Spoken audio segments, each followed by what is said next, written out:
another live stream of Roll Up or Pull Up. So get your blunts rolled and your drink poured. Tap in, tap the fuck in.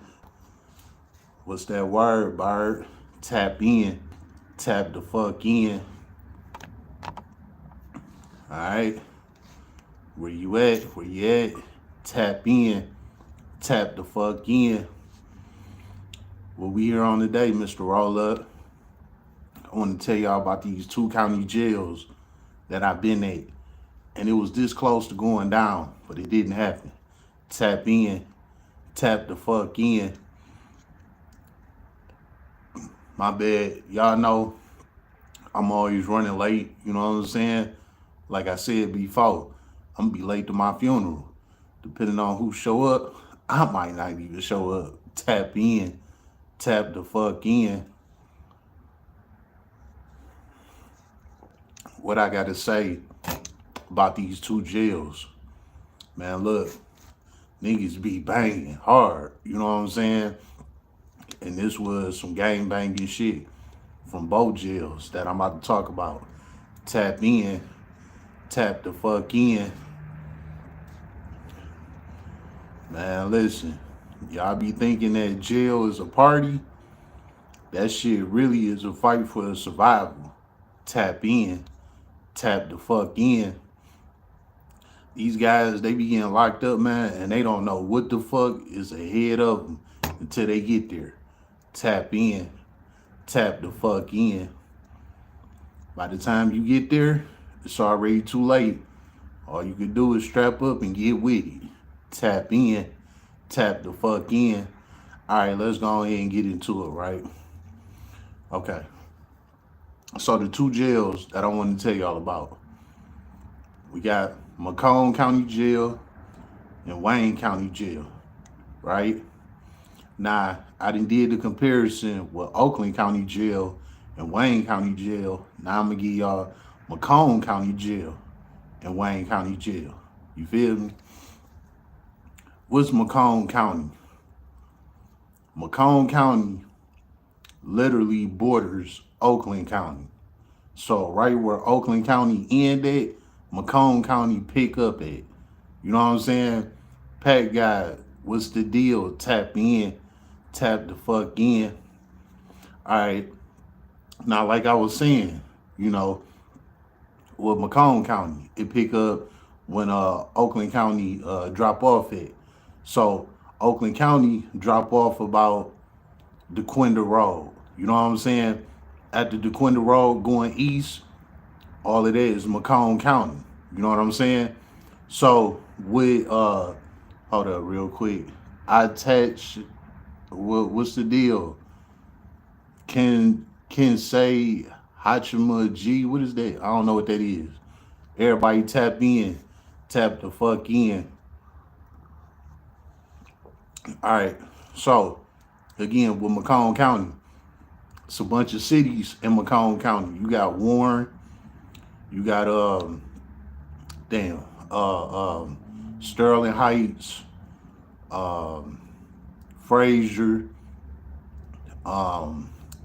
damn man, it's East Point.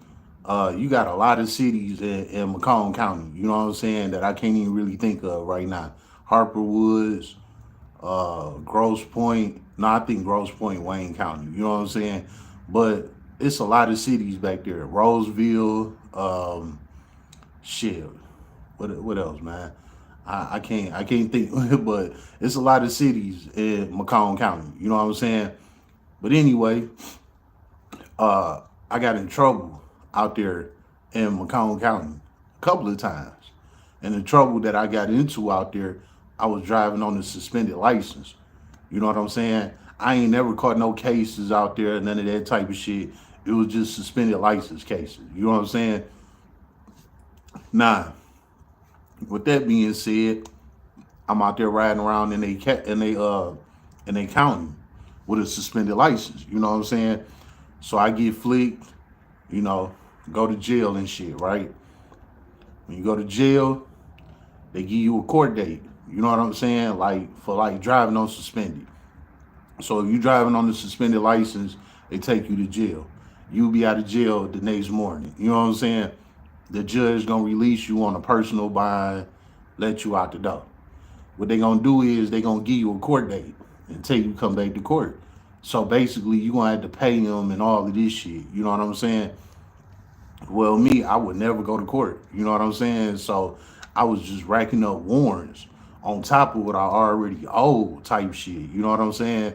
So I got flicked out there in Macomb County. I went to jail. I got out. I had a court date. I ain't go to court. So now I got warrants off my arrest. Well, I'm out there in Macomb County again, riding around. They caught me.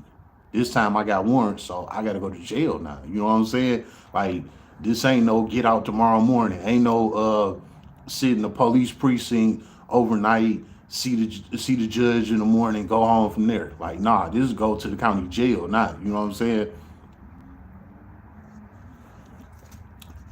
So my first time in Macomb County Jail, right? When I get there, they put you in this quarantine called D Block. You know what I'm saying? D Block look like Al Qaeda or some shit. Real talk. Like, D Block bold business. You know what I'm saying? When you walk in there, it look like you ain't gonna never make it out of there. You know what I'm saying? It don't even look like jail for real. I was there in Macomb County Jail 2010. So if anybody on here was there in Macomb County Jail around that time, y'all know what the fuck D Block is. You know what I'm saying? Y'all know what the fuck it is. What's going on up in that bitch. Like, D Block a bad motherfucker. You know what I'm saying? Anyway, D Block, I think it's about like 3 or 4 cells in that whole unit. You know what I'm saying? And like all the cells kind of like around each other type shit. Each cell hold about 5 to 6 inmates. You know what I'm saying? Now with the cells, the toilet literally sit in the middle of the floor. You know what I'm saying? So you gotta piss or shit, you gotta do it in front of everybody type shit. You know what I'm saying? Like, D Block a bad motherfucker, but it's quarantine. You know what I'm saying? Until you get housed in the unit. You know what I'm saying? Like I said, you could be in D Block for about a week or two. You know, horrible jailing, man. You know, so I think I was in D Block for like a week, and then they moved me to a unit, right? Okay, so I finally get to a unit. The unit I get to, it was a bunch of white guys in there. You know what I'm saying? But of course, it was a couple of black guys. You know, one guy that was there, he was an Italian. His name was Frank. Frank ran with a white guy named Joey.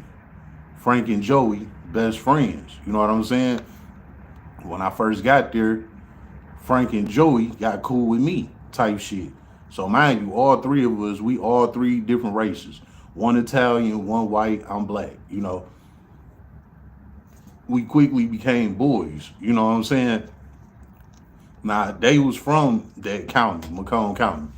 That was their county. You know, I'm from Wayne County. So I'm outside of my range, but I got caught up out here. So I got to do some time in this bitch. You know what I'm saying?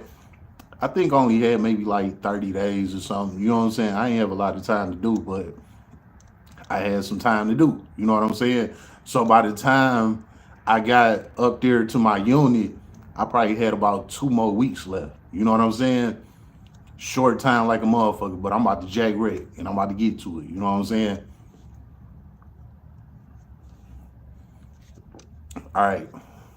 So I'm finally in the unit. I'm in the unit with Joey and Frank. They're my boys. We rocking. Italian, white guy, black guy. All 3 of us. We rocking hard. These my boys. We all YNs. We all about like 19, 20 years old at the time. You know what I'm saying? We rocking hard. Anyway, we was broke. You know what I'm saying? I only had a couple of weeks to do. So I ain't had my people sending me nothing. You know what I'm saying? I just did my last couple of weeks and got up out of here, you know? Because if you get sentenced to 30 days, you spend half of that shit in quarantine. You know what I'm saying? Before you even make it to a unit, you know? So basically, I had half of my time gone. So, you know, I ain't had my people sending me nothing. I wasn't even calling nobody. I was just doing the rest of my time so I get up out of here, right? Well, while that's going on, like I said, me, Joey, and Frank, we doing our thing. them two, they didn't get no money. Like they people wasn't sending them shit. I mean, they didn't have a lot of time to do, but they had a little more time than me. You know what I'm saying? So they didn't have nothing. They people wasn't sending them nothing. You know what I'm saying? So me and them two guys, we would sit at the card table, picnic table, whatever you want to call it, every day. We'd be sitting at the table just kicking it, you know what I'm saying? Talking about different shit all the time. That's what we did, you know? Well, anyway, in the middle of that, it was a group of white guys there. You know what I'm saying? They went by Birdgang. You know what I'm saying? And this was their symbol. Like they was called Birdgang, and that's what they did. You know what I'm saying? It was about 10 to 15 of them. No lie. It was a whole bunch of them, you know. And the word I got is that the Birdgang guys, they run Macomb County, you know. And like it's a bunch of them all over the place, all over Macomb County, you know. And when they get locked up, they all be in there together on that Birdgang shit. You know what I'm saying? Like that was their thing, you know. All right, whatever. So I'm in the unit with all these Birdgang guys. You know what I'm saying? I don't know nothing about them. I just know it's a bunch of them. You know what I'm saying? And they all be together. They all be talking. They all act like they gangsters hell. You know, like they be on that, all of that type of shit, right? So while I'm talking to Joey and Frank, I'm like, you know, who the fuck is all of them? You know, they be throwing up the bird symbols and shit. Like, who the fuck is these guys? You know what I'm saying? So they like, yeah, them the Birdgang, whoopty whoop, you know, like they be whooping everybody ass, you know what I'm saying? They don't be playing with nobody. Like they put in their work, they respect it, everybody know them, don't nobody fuck with them, blah, blah, blah, blah, blah, blah, right? Well, they had this little white guy in their crew. You know what I'm saying? He basically like was their accountant, I guess you could say. You know what I'm saying? Well, with him, he basically kept like all their commissary in his room. You know what I'm saying? Like he held shit for them. So like, how can I put it? If they had something coming from another unit, like some commissary shit like that, because they be gambling and shit, you know. So if they had commissary coming from other units, because there's ways you can move commissary from different units. Like if you know the trustees and shit, you can have the trustees bring your commissary from another unit to your unit. But of course, you got to break the trustees off. You know what I'm saying? So that's what they was doing. They had to connect with the trustees. So they had the trustees bring their commissary to their unit. You know what I'm saying? Type shit. Anyway, when the trustee come around with their commissary, they send it straight to this little white guy room. Like I said, they accounting out their crew or whatever. They send it to his room, and he account for everything and all of that type of shit, right? Okay. So one day, I walked past the little white boy's cell. You know, the accountant. I walked past his cell. Man, he had noodles stacked up down there to the ceiling. Like, no lie. You know what I'm saying? He had a whole lot of shit in there. Mind you, I'm about to go home. You know what I'm saying? I ain't really tripping on nothing, but Joey and Frank, my boys, them boys, they in their stomach hurting. You know what I'm saying? Like, they hungry as hell. You feel me? So I'm like, man, I'm about to grab some shit out this boy room, you know, for my guys. Like, it wasn't even for me, it was for my boys. Like, that's just how I am. You know what I'm saying? Like, I never want to see nobody I fuck with starving. You know what I'm saying? And these guys, they was in that bitch starving type shit. You know what I'm saying? So I'm like, man, I'm about to go up in his room and take his shit. You know what I'm saying? Like, fuck that. My boys got to eat. I'm about to go in there. I'm about to grab this shit. Mind you, I'm a YN, so I was on that YN time at that time, you know? So it wasn't nothing for me to get into some shit like, all right, bet. So I told Joey and Frank, I'm like, look, man, I'm about to go up in Dog Cell and take that shit, and y'all can have it. I don't want it or nothing, you know, just for y'all. Y'all can have that shit. They like, straight up. I'm like, yeah, just watch my back while I go in here and I go grab this shit. You know what I'm saying? They like, cool. So you got the lower level where it was probably like 10 to 15 cells on the lower level. Same thing on the top level, 10 to 15 cells. You know, each cell holds 2 inmates. So just to say, if it's a total of 30 cells in the room, that means it's 60 inmates. You know what I'm saying? In that one unit, you know. Well, I was upstairs. My cell was upstairs. So you had to walk up the stairs, you know, to get to the upstairs where the upstairs cells at, right?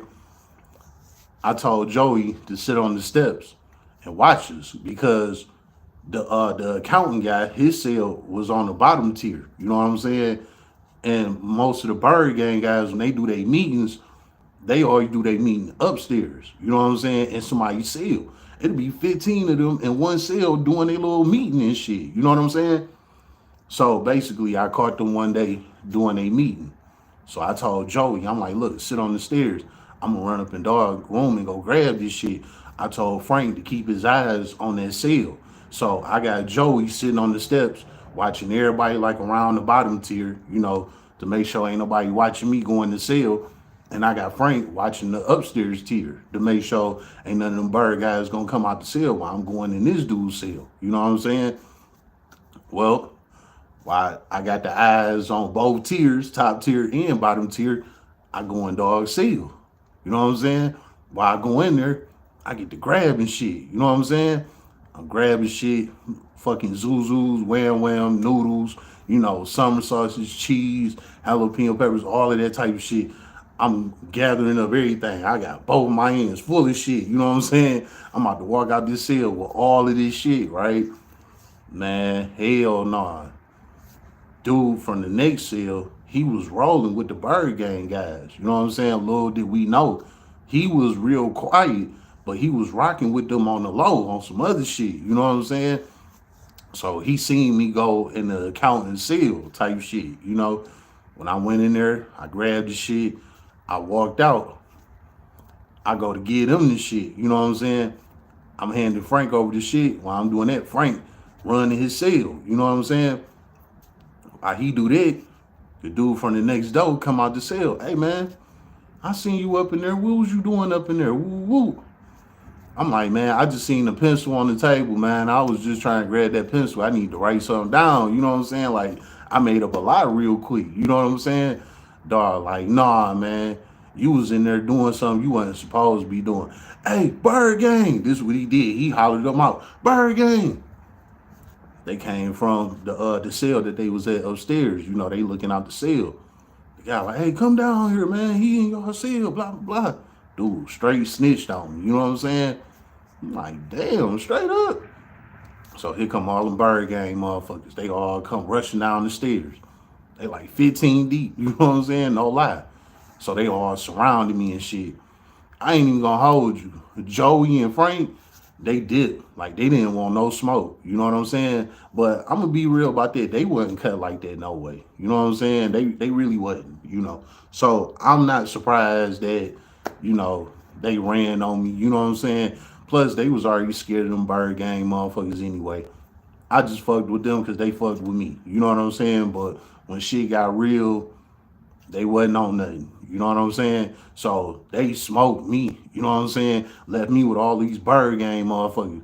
Wow, they took the shit to Frank Seal. You know what I'm saying? Like, they still had got the shit that I gave them and they smoked me. You know what I'm saying? Behind this shit. So, whatever. I ain't give a fuck anyway, you know? So, the Birdgang guys, they surrounded me, right? While they all got me surrounded, they like, yeah, what was you up in there for? Blah, blah, blah. You know, they like, we got everything on lock around here. You thought you was just about to steal something, blah, blah, blah. I'm thinking somebody about to sneak me. You know what I'm saying? So I got my eyes looking around everywhere. I got fist balled up. I'm in my stance. I'm ready. You know what I'm saying? Like, I swear to God, I was ready for all of them. Like, fuck all of y'all. You know what I'm saying? I'm about to beat all y'all ass, you know, even though I'm about to get whooped because there's way more of them than me, but I'm about to take down a good 3 of y'all before this shit over with. You know what I'm saying? So that's what I'm on. I'm like, man, fuck what all of y'all talking about. I said I went in there to grab a pencil. You know what I'm saying? Y'all gonna roll whatever the fuck he talking about. Fuck y'all and him. You know what I'm saying? Like, I was on tip. You feel me? So with that being said, the head guy in charge of the Birdgang, he got to talking to a couple of his boys. You know what I'm saying? So they ended up coming up with their conclusion. They like, look, man, we ain't gonna jump you, you know, because we don't know what you did for real. But this was gonna happen. You and the accountant guy, y'all got to go one on one. You know what I'm saying? I'm like, big. You know what I'm saying? Like, hell yeah, let's get it. Because I thought all of them was going to jump me. But they was like, y'all do one-on-one. You know what I'm saying? Because they didn't see me taking nothing out of there. They had always got so much commissary, they didn't really keep count of what the fuck they had. Like I said, they had so much shit, they had to put shit in the accounting room. You know what I'm saying? Well, with that being said, they said me and dog got to do a one-on-one. I'm like, bet. So the way how we set it up was we went upstairs, because it's harder for the police to see what's going on upstairs instead of downstairs. Because the only time the police go up the stairs is when they make rounds. Other than that, they stay on base. You know what I'm saying? So the Birdgang motherfuckers like, y'all, we gonna go up here into this cell and y'all gonna fight in that cell. I'm like, bet. You know what I'm saying? So I hurry up, rushed up the stairs, like, bet, let's get it. I'm about to whoop dog ass real quick. Psh, this about to be a wrap. You know what I'm saying? I go up there in the cell. You know what I'm saying? Now, the thing is, when you fighting in cells, you always want to be the person that's closer to the door instead of closer to the wall. You know what I'm saying? Because if you closer to the wall of the cell, basically you trapped in that cell. You know what I'm saying? But if you closer to the door and if something pop off where you need to hurry up and get out the cell, you can. You know what I'm saying? But if you closer to the wall, something go down, basically your ass trapped in that bitch. You know what I'm saying? Or a bunch of niggas can run there, stump your ass out, all type of shit. So you really want to be the second opponent to walk in the cell. You want whoever you going against, you want them to go in the cell first, and you come in behind them. So that way you could be closer to the door. So just in case you need to hurry up and get up out that bitch, you can. You know what I'm saying? Man, look, I was so eager to fight, I went in the cell first. So I'm closer to the wall. You know what I'm saying? I'm like, hey, come on, send dog up in here. While all the Birdgang guys follow me to the cell, the big guy of the Birdgang, like they boss head guy, whatever, he like, you know what? I want to fight you. I'm like, big, bring your ass up in here. You know what I'm saying? Long story short, it was like three of them acting like they wanted to fight me. The accountant dude himself didn't want to fight me, but it was three of them other bird niggas that act like they wanted to fight. I'm in the cell. Come on, let's get it. You know what I'm saying? They all kept turning around talking to each other because they were like, yeah, he ain't gonna be no easy fight. You know what I'm saying? So they kept turning around talking to each other, having quick little meetings real quick. I'm like, man, fuck y'all. What's up? Let's get it before the police come. You know what I'm saying? Well, their conclusion was they gonna jump me. And like I said, this is why you don't want to be up against the wall. You know what I'm saying? When you about to fight in a cell, you want to be closer to the door. You don't want to be closer to the wall because some shit like that can happen. Like, niggas can rush your ass in that bitch. You know what I'm saying? Well, while I'm back there closer to the wall, waiting on one of them to walk in so I can mash them, five of them boys walked in on me. You know what I'm saying? They all walked in. They all stepped in the cell, and they was about to close the door. So basically, they was about to rush me in that bitch. You know what I'm saying? I'm like, damn, man, these motherfuckers about to rush me. Right before they can close the door, right? The motherfucking door came swung right open. Boom! Hit the wall hard as hell. We all look up like, what the fuck was that? You know what I'm saying? Right before we about to get it on, like I said, the door just swung open, hit the wall hard as hell. Boom! Now, mind you, in jail, it's concrete walls. You know what I'm saying? So when that door hit that wall, that shit loud, like boom! You know what I'm saying? Well, when that happened, who was it? It was a big, tall, black guy that was in our unit. You know what I'm saying? He rarely came out the cell. He was real quiet, always stayed in his cell type shit. You know what I'm saying? But when he got word that the Birdgang was trying to rush me, he came to my rescue type shit. You know what I'm saying? So while the door blast wide open, it's him standing there at the door. He didn't push the rest of them Birdgang niggas to the side, all of that. You know what I'm saying?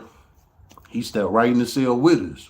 You know what I'm saying? So it's them five Birdgang, me, and the black guy. You know what I'm saying? He stepped in the cell. He closed the door behind us. He stepped on my side. He like, Y'all want him, y'all got to get me too. Let's go. You know what I'm saying? I'm like, oh, hell yeah, I got reinforcement. Bet we squared up in that bitch. Man, why one of them Birdgang niggas opened the door fast as hell? He like, yo, come on, come on, come on. We out of here, man. Yo was like, y'all got it. Y'all got it. Cool. Y'all, all them Birdgang motherfuckers, they all walked out the cell with the rest of their crew. They all headed down the stairs when they had them another meeting. You know what I'm saying? The black guy, he turned around, he looked at me. He was like, look, bro. He was like, I got your back.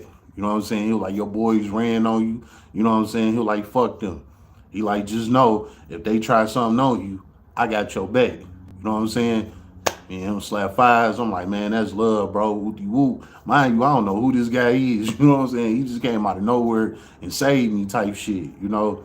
So I'm like, damn, that was the love. You feel me? All right, cool. Nah, that's over. We all come out the cell. Me and the black guy, we come out the cell too. You know, while we come out, he looked down at them Birdgang niggas from the top tier, down at the bottom tier, looking at them. He like, y'all try anything on him, I'm coming to get y'all. You know what I'm saying? They was quiet. So I walked back downstairs. I'm walking around all them niggas like, yeah, y'all don't want shit. You know what I'm saying? Y'all don't want to do nothing. Like, and they didn't, you know, because they didn't know that guy had my back. Well, come to find out, that guy was a Golden Glove boxer, you know what I'm saying, in the city. And a lot of people knew him, you know what I'm saying, type shit. I didn't know who Dog was, but people knew him for boxing, you know what I'm saying? So they knew he had them bitches, type shit. You feel me? Nigga just so came through and saved me. So Birdgang ain't want no more smoke, you know, type shit. So that situation was dead. So we still got away with some shit, you know what I'm saying? And I stood up to them niggas, ended up having some reinforcement to help me out, you know what I'm saying? While this shit was going on, type shit. So Birdgang fell back on me. They were like, fuck that, you know, we ain't gonna get him because we know if we go after him, Dog gonna come. Dog went right back to his cell and everything. He was the type, always stayed in his cell, you know what I'm saying? But he was there for me when Birdgang ran up on me type shit, you know what I'm saying? Man, dog, crazy shit, you know what I'm saying? So anyway, fast forward to tape, Joey, Frank come out they cells, you know what I'm saying? They like, oh man, dog, they all ran up on you, bro. They like, man, I'm gonna just be for real. I can't fight. You know what I'm saying? Both of them niggas said that, you know. I was like, man, it's all cool. I knew y'all wasn't like that anyway, you know. Like, I ain't tripping. I fuck with y'all anyway. I ain't tripping, you know. They like, look, man, we still got this shit, you know. Whatever you want, you know what I'm saying? You can have it. Whoop de whoop. I'm like, man, I don't want that shit. I'm about to go home. You know what I'm saying? I'm like, that was for y'all. I ain't tripping on that, you know. They're like, damn, man, that's love. Woo de woo. I'm like, yeah, we all good. Mind you, I'm still there to burn up my time anyway. You know what I'm saying? So I ain't have all that ill will towards them. Plus, like I said, I knew they wouldn't cut like that no way. You know, if anything, I was involved in them and on some YN shit I was on. You feel me? Like, that wasn't their fault. That was me, you know. So I held my ill, you know. Sometimes you just got to know when to take your losses. You know what I'm saying? It is what it is. Everybody not gonna be cut like you. Everybody not gonna be on what you on. You know, just cause y'all cool, that don't mean that everybody on what you on. So you can't be mad at the Knicks if something happened and they not on what you on. You know what I'm saying? It is what it is.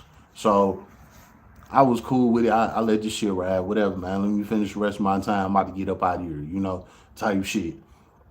Well, like a few days later, they had this big ass tournament going on, you know, and the tournament was basically all you did was supply a noodle.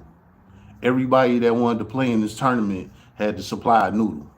Noodles like 30 cents, you know what I'm saying? Some shit like that in the county jail. You know, they like 30 cents, $3, $4, some shit like that, you know. So basically they said just put up one noodle. One noodle will enter you into this tournament. The tournament game was playing spades, you know what I'm saying? Because in the county jail, you could play cards, you know what I'm saying, or dominoes. A lot of people in there didn't know how to play dominoes. Everybody know how to play cards type shit, you know. So this what the tournament was. It was a spades game, you know what I'm saying? You had to have a partner.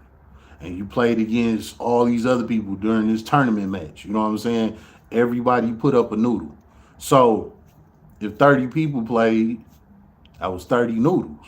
You know what I'm saying? And basically, after everything break down, the two people left, the team that's left that beat everybody else, they the ones that win the pot. So after the whole tournament is over with, the two left standing that beat everybody else, they walk away with 30 noodles. You know what I'm saying?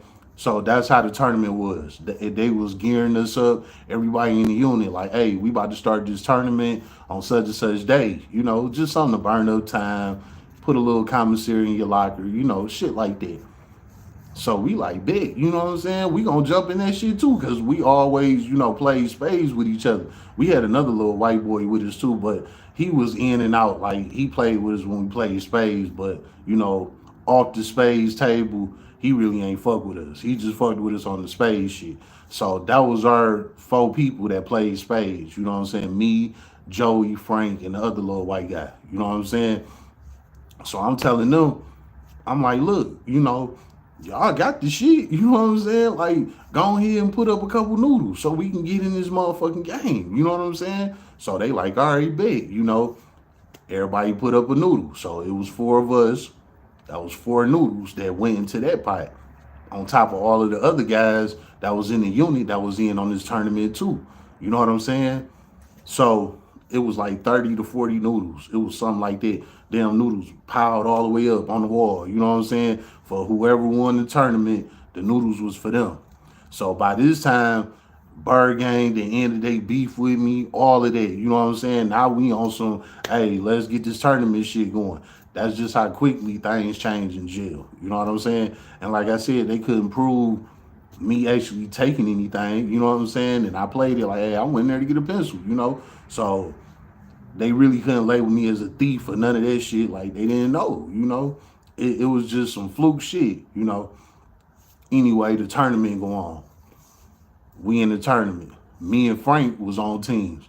Joey and the white guy, they was on teams.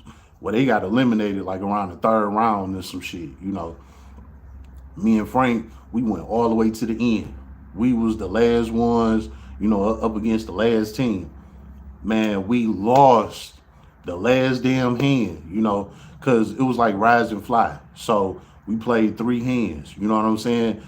7-6 was the way how we played it. We didn't count books or none of that. It was the first one to seven, you know. So the first one to seven books won that round. Round two, first one to seven books, win that round. You know what I'm saying? If you and your team won the first two rounds, game over. But if you won the first round and the other team won the second round, then y'all got to go for round three for the tiebreaker. You know what I'm saying? We got all the way to the end with the last team. We had to go for round three for the round. For the I'm tripping. I kind of lost my thought process. But you got to go to round three, you know, to break the tie, right? So we in round three. We on the last couple of cards. I made a ball play. You know what I'm saying? I didn't play off my partner hand. I made a ball play and we lost it. You know what I'm saying? When we had it, you know what I'm saying? But I made a fucked up play and we lost it. And the two guys that we was up against were some of the Birdgang guys. You know what I'm saying? Man, they won. They got the whole pot. They was flexing the noodles on us like, you know, our niggas be having the money phones. They was flexing the noodle phones on us and shit. You know, like, man, that shit was funny as hell, you know. But it was all off of 4 noodles that we put up that I actually stole, you know what I'm saying, type shit. And we almost won the whole pot. But I fucked up, you know. Players fuck up. It is what it is. So Birdgang won that shit, you know. It was a hell of a night, man. We played for a couple of hours. It was real intense, you know what I'm saying? Because that's all niggas got to do in jail, you know, is play cards and shit, you know. So it was pretty intense, man. It was a good thing. Surprise Calico Cat, what's that word? Tap in, tap the fuck in. But yeah, man, I got into it with the Birdgangs at Macomb County, you know what I'm saying? And like I said, this was 2010. So if you ever been to Macomb County in Michigan, around 2010, around that time, you know about the Birdgang. And Birdgang, it was a lot of them, all white guys. It was so many of them. It was crazy, man. You know what I'm saying? And they almost got me together. You know, my mans came through, saved my motherfucking life. You feel me? So after that, I had like a couple of days left. I went home. You know what I'm saying? That was that. So that was Macomb County for you. You know, I don't fuck around like that in Macomb County, so I don't have that much experience with them. You know, I done been to Macomb County jail probably 2 or 3 times. You know, but that was the only time I really had like a hell of a problem there. You know what I'm saying? After the couple of times that I've been there, that time I almost got fucked up. You know. All right. Nah, that's Macomb County for you. Let's go to Wayne County. Okay. Wayne County Jail, right? Wayne County Jail, of course, it sits right inside of Detroit. You know. So Wayne County is the Detroit jail where all the Detroit niggas be at. All of that gang bang shit. All it, yeah, that's Wayne County. I'd have been in Wayne County 1,000 times. You know what I'm saying? I know Wayne County inside out. Wayne, I didn't did so much time in Wayne County. All of the damn deputies in there, they know me. You know what I'm saying? Like, they knew what cells to put me in, all that, because they knew if they put me in the cell with ops and shit, they knew it was going down. You know what I'm saying? So they always put me in the cell with like-minded people like me, you know, like West Side niggas, you know, GDs and shit like that. They always knew to put me in cells with people that I could rock with because I was on YN time. It was crazy like that. And you know, in Detroit, everybody beefing with each other. You know what I'm saying? Hood at the hood, especially back then. You know what I'm saying? And this was 2011 that I'm talking about. So I was in Macomb County 2010. Then that very next year, when I caught my case, you know what I'm saying, that I went to prison for. This is what I'm talking about. I caught that case in Detroit. You know what I'm saying? So I go to Wayne County Jail the very next year. You know what I'm saying? Okay, now I'm in Wayne County Jail, right? For my carjacking case. You know, I'm in there fighting my case. I just got shot up. I'm in there healing, all of that. You know what I'm saying? While I'm fighting my case, all that. I'm still on that type of time. Like, I did a video where I was saying, I had whooped the Inkster nigga in that bitch. You know what I'm saying? With my cast on my arm and everything. That's when I was still healing. Like, I was still new to the shit at the time. I still had my cast on my arm and I whooped that nigga in that bitch. Like, it get like that in Wayne County. Don't nobody got no sympathy for you because you handicapped or none of that. You gonna get it. You know what I'm saying? Well, here I am, back in Wayne County again. This time I'm fighting a bad motherfucker, you know. This ain't no petty ass driving on suspended. This a whole felony case, whole violent crime, a whole up to life, you know what I'm saying? This ain't one of them up to 60 days or 90 days. This up to life. Like, I could spend the rest of my life in prison for this shit, you know. This what I got on my jacket, you know. Luckily, it was my first felony. You know what I'm saying? They didn't have much evidence. It was a lot of things that worked in my favor as to why I didn't get a lot of time. You know what I'm saying? I had a high school diploma. You know what I'm saying? I done been to college. You know, all of that shit count for you. Real talk. You know, when it's time for them to sentence you and all of that shit, maintaining a job. You know what I'm saying? Uh, Not having no prior convictions, you know, all of that shit worked for you when it's time for you to get sentenced, you know. And I didn't have no prior convictions. That was my first and only felony. You know what I'm saying? All my misdemeanors, like I said, was driving on suspended. But this was my first felony. You know what I'm saying? So that worked out for me. I didn't have no prior convictions. You know, it was a lot of things in my case that worked out for me. That's why I didn't get a lot of time. You know what I'm saying? I didn't have no co-defendants. So no, I didn't snitch on nobody or none of that. I don't even rock like that anyway. But I ain't even had no co-defendants to even tell on anybody. So this for sure wasn't no shit like that. I just had a lot of good things that worked for me. You know what I'm saying? So I only got 4 years, you know what I'm saying, off a crime that I really should have got like 15. You know what I'm saying? But like I said, I had a lot of shit working for me. You know what I'm saying? So my scoring grid, they have a scoring grid that they got to score you on. You know what I'm saying? It's called elements of your case. You know what I'm saying? And it's a scoring grid. Everything you did, all of that shit go against you. Well, I had a clean record. I just had a case. You know what I'm saying? So my scoring grid was real low. You know what I'm saying? I had a paid attorney on my case. I had a lot of things working for me. You know what I'm saying? So my score was real low. So that's how I only got 4 years type shit. You know what I'm saying? Again, the victim couldn't identify me. All he said was he got light brown eyes. You know what I'm saying? Like I said, I had my bandana up to my nose and shit. You know, couldn't see me. But I got blasted in that car. You know what I'm saying? And that shit happened on the scene. You know what I'm saying? So I had to take the case type shit. Like, if I wouldn't have got shot up in that car, I would have beat that case. You know what I'm saying? 100%. But since I got shot up in that bitch, then I get caught riding up the street in that bitch a week later. You know what I'm saying? They did the ballistics on it, all of that shit. My DNA in the car. I'm shot up. The car all shot up. You know what I'm saying? They took pictures of me when they pulled me out the car, all of that shit. So I had to take the case. You know what I'm saying? If I was never in that car, I would have beat that shit 100%. You know what I'm saying? But I got caught in the car. So I had to take something. You know what I'm saying? That's how I ended up with 4 years. You know what I'm saying? All because my dumb ass riding around in the car. I was on that YN shit. It was what it was. So it ain't no regret because I need to go to prison. You know what I'm saying?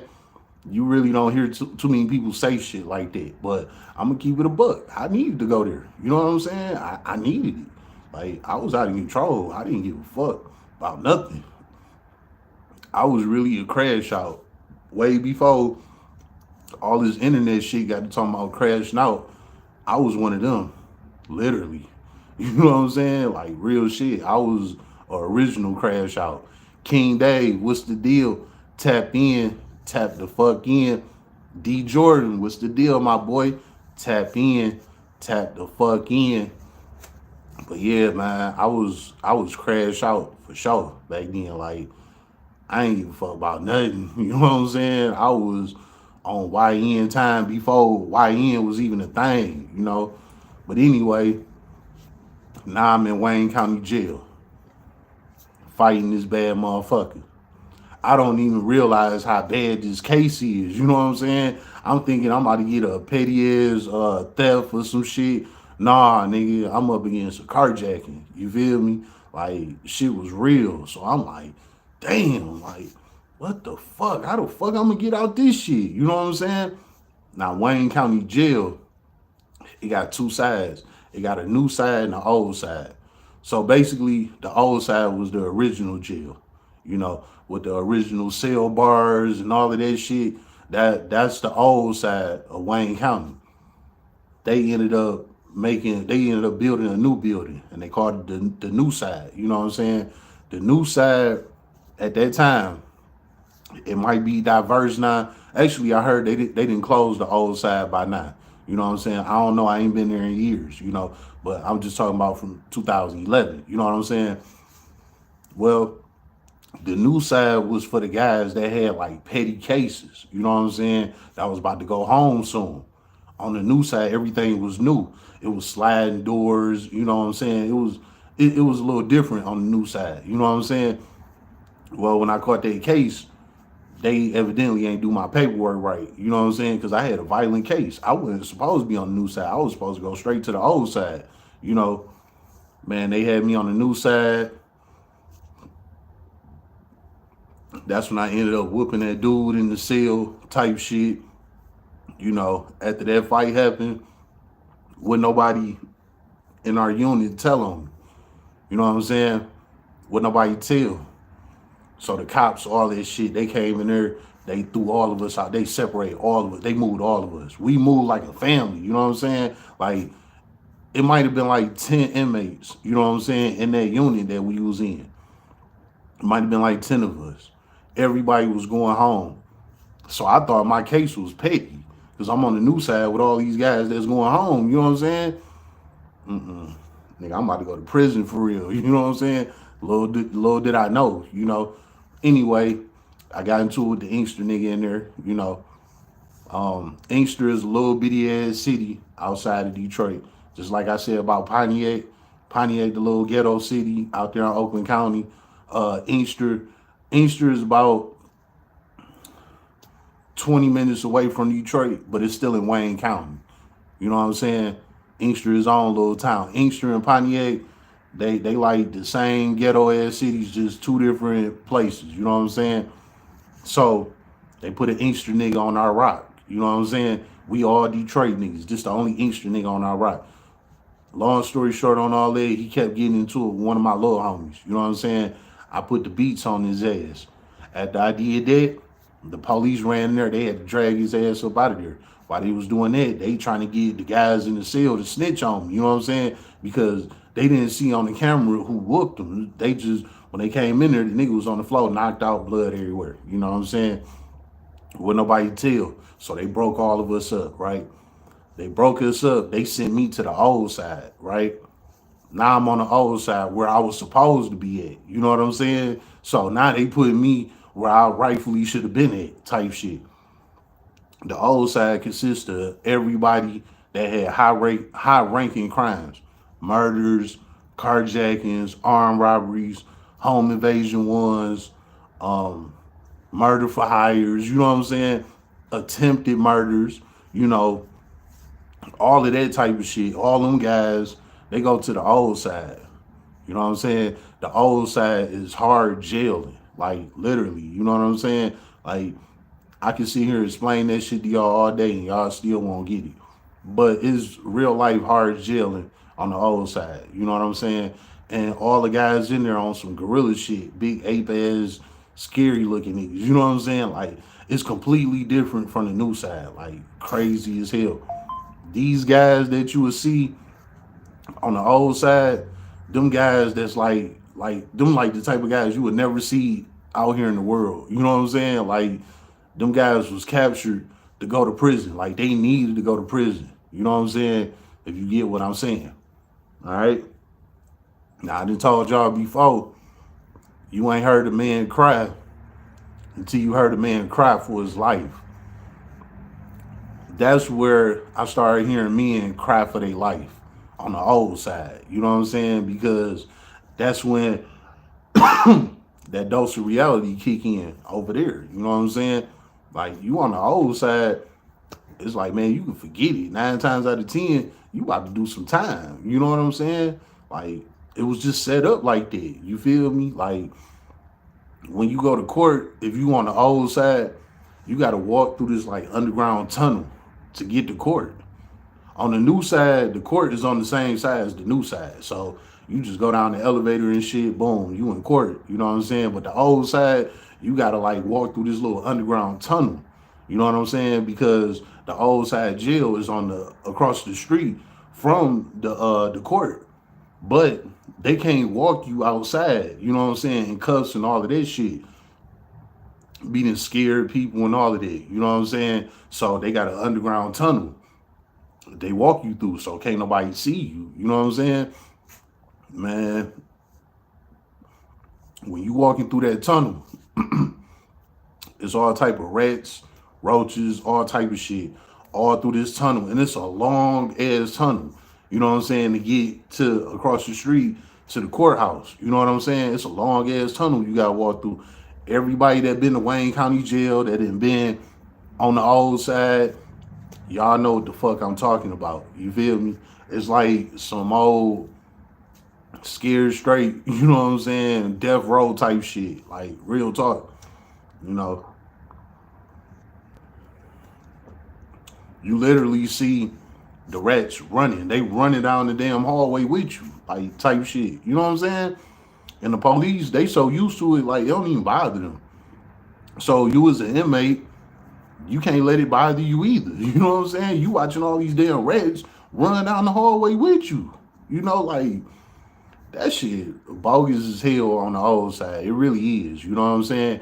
And like I said, all the niggas over there, they be on 30. Like, you want to talk about gang banging? Like, man, the old side is not it unless you ready. You feel me? So anyway, with all that being said, I'm on the old side now, right? I'm over here with the real tough guys. You know, the guys that ain't going home. They going straight to the joint and they ready. You know what I'm saying? Well, they put me in the cell. It got a little bitty ass catwalk in the cell, right? The catwalk, literally, like, if you walking down the catwalk and somebody walking the opposite way of you coming towards you, y'all literally like got to turn sideways. You know what I'm saying? To pass each other. If y'all just walk straight up, y'all gonna shoulder to shoulder. And guess what? That's gonna be a scrap. You know what I'm saying? So like, it's a known deal that when y'all walking through this catwalk to get to your cell or go watch some TV at the end of the bars, you know, or go to a table on your left side to play dominoes or cards, whatever. If you walking up that little bitty ass catwalk and somebody walking your opposite way, you got to turn sideways when y'all crossing, or y'all going shoulder to shoulder, and it's gonna be a problem. You know what I'm saying? Like, man, it's bad up in there, dog. Anyway, it's 9 cells on the rock on the old side. It's 9 cells. Each cell is a personal cell. They not 2-man cells. They 1-man cells, right? So on this rock, it's 9 of y'all. Every one of y'all have y'all own cell. The cell, little bitty ass cell. So you got the catwalk to the left. You got the tables where you play dominoes and cards. On the right side is the cells. You know what I'm saying? In the middle is the catwalk, right? The end of the hall, which is the 9th cell, you go from cell 1 all the way down to cell 9. I was in cell 9. I was at the last cell. But anyway, at the end of that block of y'all rock, it's a TV they put up on the wall. You know what I'm saying? So basically, everybody can come out their cells and be watching TV from the catwalk or watching the TV from the table type shit. You know what I'm saying? I was in the last cell. I was in cell 9. You know what I'm saying? It was a guy named J Rock on that rock with me. J Rock was from 12th Street. If y'all watch BMF, y'all know about how was that the 50 boys in 12th Street was at each other neck. Well, yeah, my man's J Rock. I'm talking about, he from 12th Street. You know what I'm saying? Me and J Rock, we became cool as hell quick. Like, that was my dog. You know what I'm saying? So me and J Rock rocky. Now I told you I'm originally from West Warren, even though my hood is 7 Mile, but I originally came from West Warren. You know, and like I said, most hoods all across America. You know what I'm saying? Most people from the hood come from 2 different hoods. You know what I'm saying? Mainly the first hood be their parents' hood. The second hood be their hood, because their parents want to move out the hood that they in to get their kids a better life, but they end up moving to another hood. Little do they know. You know what I'm saying? So that's how it is most of the time. Most people from the hood come from 2 hoods. You know what I'm saying?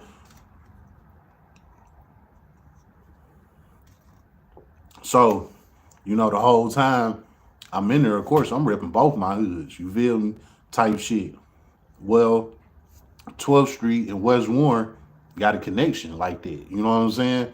So that's why J Rock fucked with me, because I was from the West Warren end. You know what I'm saying? Dexter, Linwood, 12 Woodrow, West Warren, number streets, all of that shit is connected. You know what I'm saying? All that shit connected. Like, that was the whole YBI era. You know what I'm saying? All of them boys was together, you know? So, like I was saying with J Rock, like, me and J Rock, we was like that, because it was some 12th Street, West Warren type shit. You know what I'm saying? Anyway, me and J Rock, we dogs, right? It was another nigga, mind you, it's only 9 of us in the unit, right?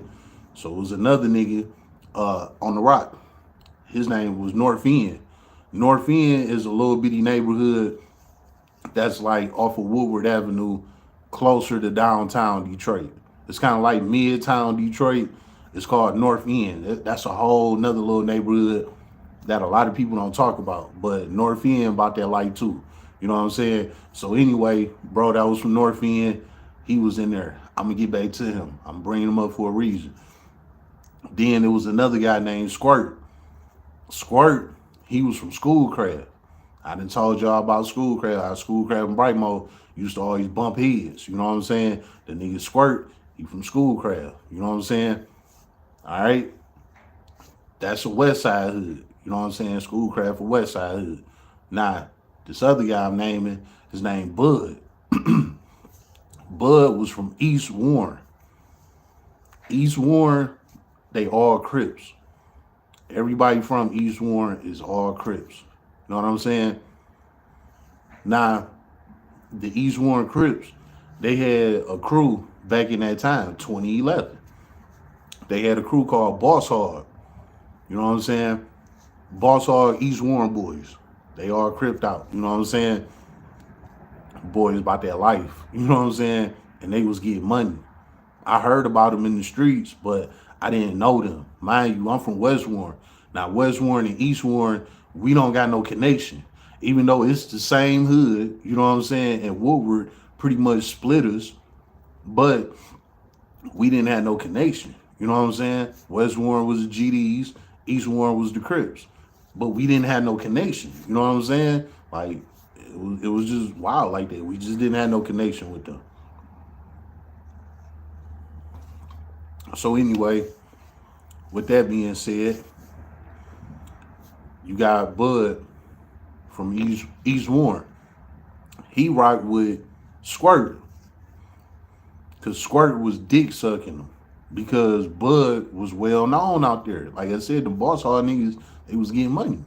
You know what I'm saying? They was getting money. Like, they was getting money for real. You know what I'm saying?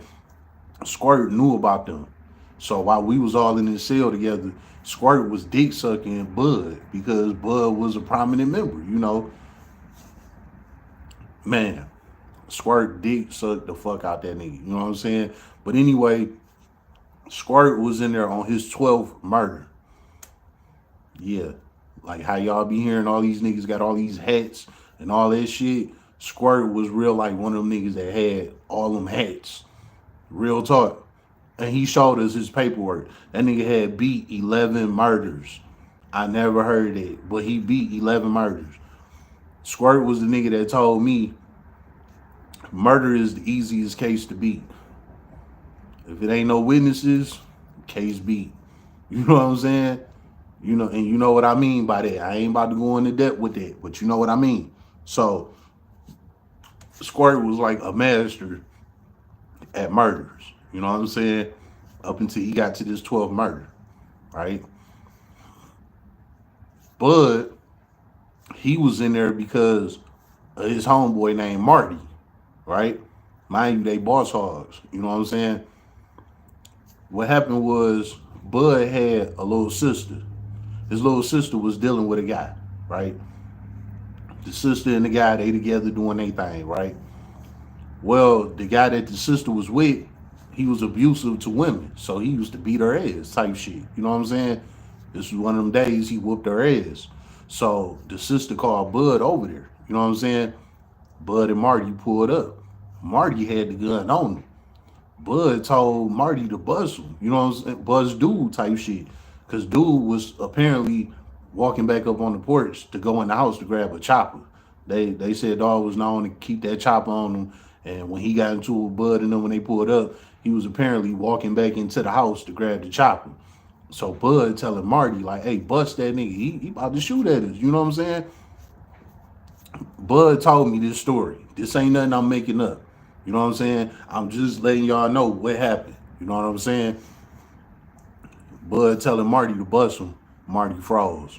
So Bud went on Marty hip, took his gun off his hip. Boom, blew dog. When he blew him, he killed him. Dog died right there on the porch type shit. The sister's boyfriend. So what the sister do? She called a hood. and told on her brother. You know what I'm saying? Type shit. So they pulled up. The police got Marty and Bud. They locked up. You know what I'm saying? Marty told everything because he wanted to isolate himself from the situation because he wasn't the one that actually pulled the trigger. You know what I'm saying? Because by the time Bud and Marty went to jail, the police told him like, "Hey, dog died. This a homicide now. You know what I'm saying? This ain't no little petty shooting attempted or nothing. Like, dog died. So y'all facing a murder now." When they got that word, Marty got to telling Bud homeboy. He told everything. He like, "Hey, that wasn't me. That was Bud. He snatched the gun off of me. Blah. All of this shit was in the paperwork, and Bud showed me all the paperwork. So I'm not here making up no stories. Bud showed me all this shit. Even had Marty mugshot in his discovery packet. You know what I'm saying? Like, it get wicked behind them bars, man, for real. So anyway, Bud was in there, um, because of the situation, and his boy Marty ain't making it no better by telling what happened. You know what I'm saying? So that's why Bud in there. He fighting his murder. But his ass cooked because his boy told on him. You know what I'm saying? His boy told on him. And his sister called the hook as well. You know what I'm saying? So they was through. You know what I'm saying? Type shit. That's why Bud was in there. Squirt was in there off all of them hats. He was on that YN time. Bud was in there for busting his little sister boyfriend. North End, he was in there because him and his boy, they got into it with some Zone 8 niggas. Now this is for my Detroit niggas. You know what I'm saying? Y'all know about Zone 8. Y'all know Zone 8 was shaking shit up back then at that time. You know what I'm saying? Zone 8 niggas, they got on the North End niggas type shit. You know what I'm saying? They got into it with them. The North End guy that I'm talking about that I was locked up with, him and his homeboy, they got a tip on them Zone 8 niggas had a party over there on Dexter one day. You know what I'm saying? North End, his homeboy, they rolled over there. They was in a pickup truck. North End was in the trunk of the pickup truck with the chopper. You know what I'm saying?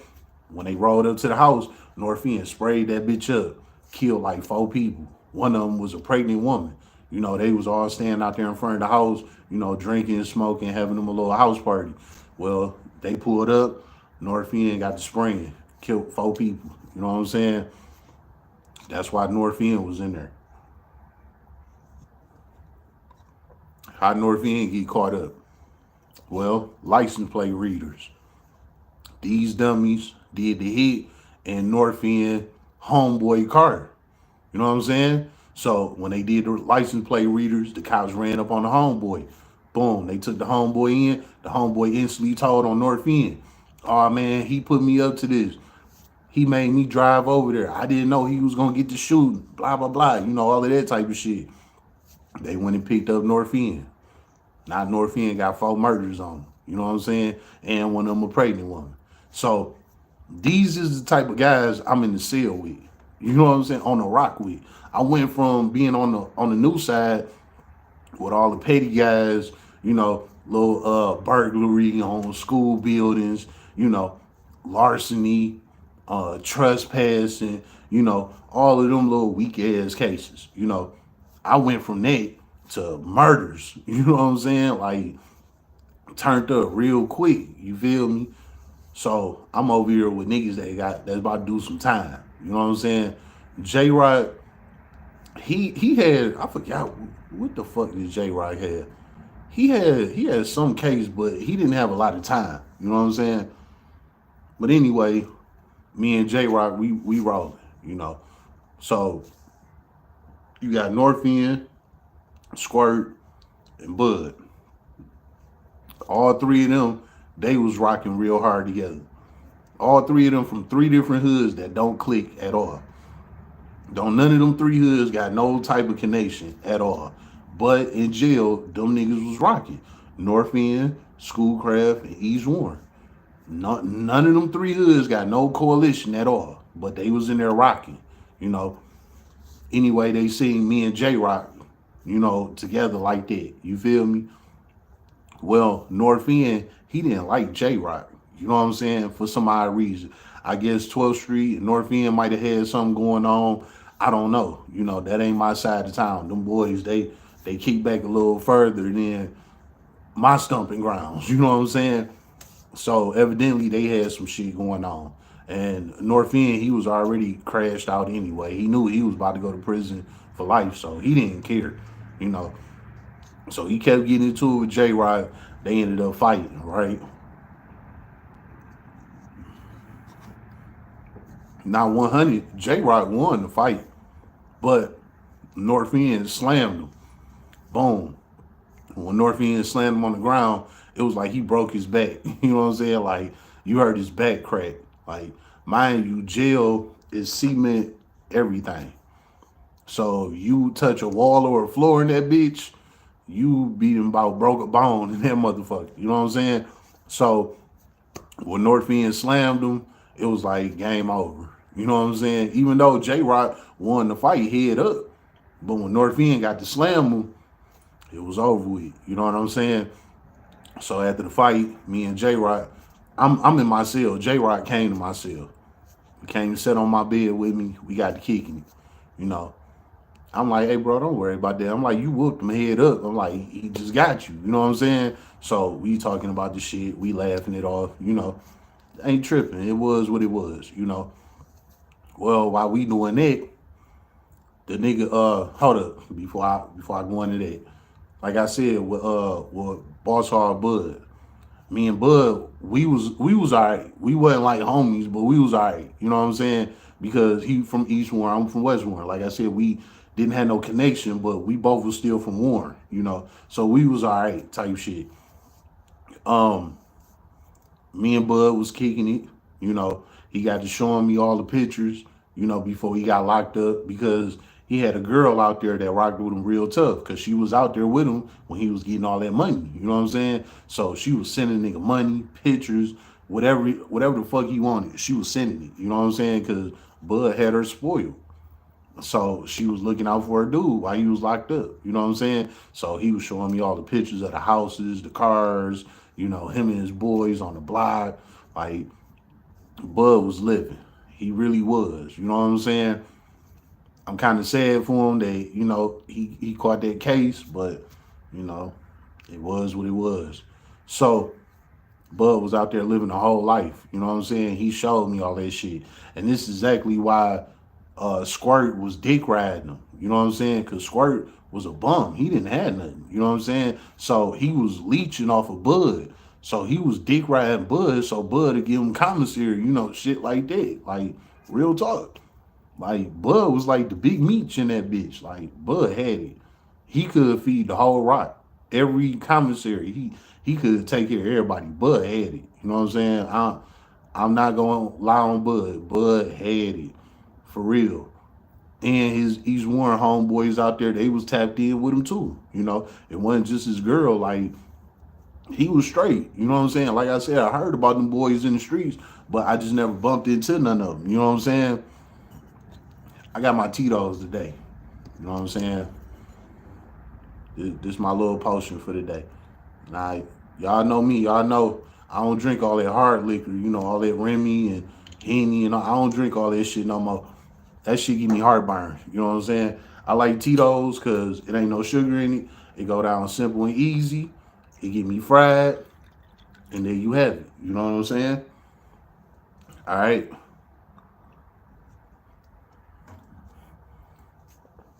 I'm an old nigga now. I'm an ON. Old nigga. You know? I just made up some shit. ON. I'm an old nigga. You know? I can't do all that hard liquor y'all do now. I can't do the Casamigos and, you know, the Patrons and the Don Julios and don't none of that shit work for me. I done drunk all of that. That shit don't work for me, you know. So it's either the Tito's or the Volley. You know what I'm saying? For me, I'm cool. You know, neither one of them got no sugar. They don't give me heartburn. They go down easy. I wake up the next morning and I'm back to it. You feel me? So anyway, with Bud, like I said, he was living. He had it like that, for real. he had it like that. So Squirt used to always dick ride him, right? All right. Now that we got that with Squirt, I never fucked with Squirt. Um, Schoolcraft is a hood that's on their own. They don't click with no hoods. Even though Schoolcraft, Plymouth, Joy Road, all of them hoods is pretty much the same shit. West Warren too, down on that end. Like the Evergreen, Evergreen to Greenfield, Warren to Schoolcraft. All of that is like the same hood type shit. You know what I'm saying? But Schoolcraft, they don't rock with nobody. They almighty. They don't like nobody. That's the Schoolcraft saying. Schoolcraft almighty, we don't like nobody. If you from the D or you know about the D, you know Schoolcraft don't click with no hood.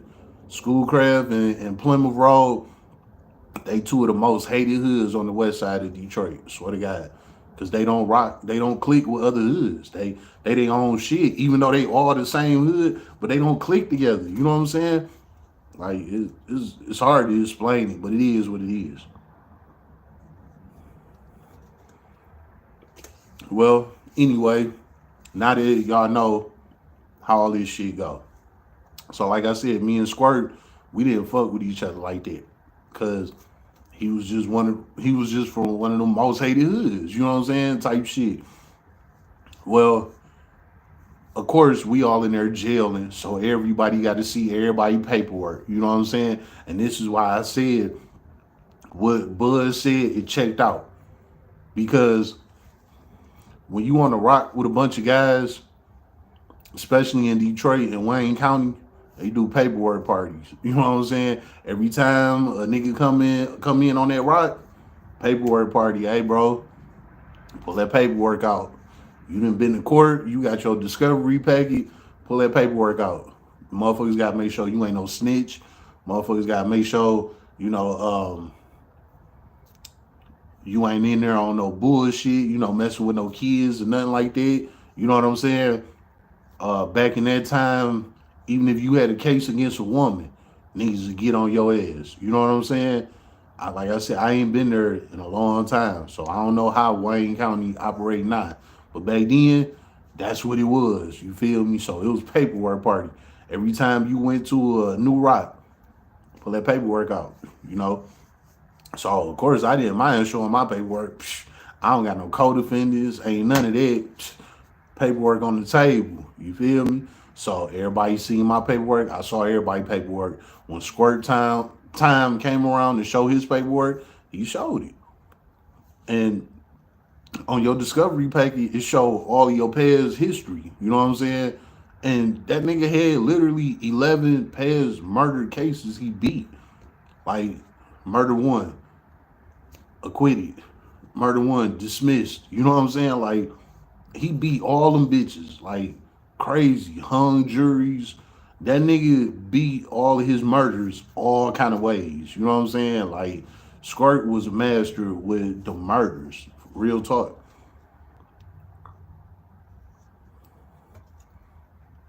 Well, with that being said, now everybody on the rock, we all acquainted.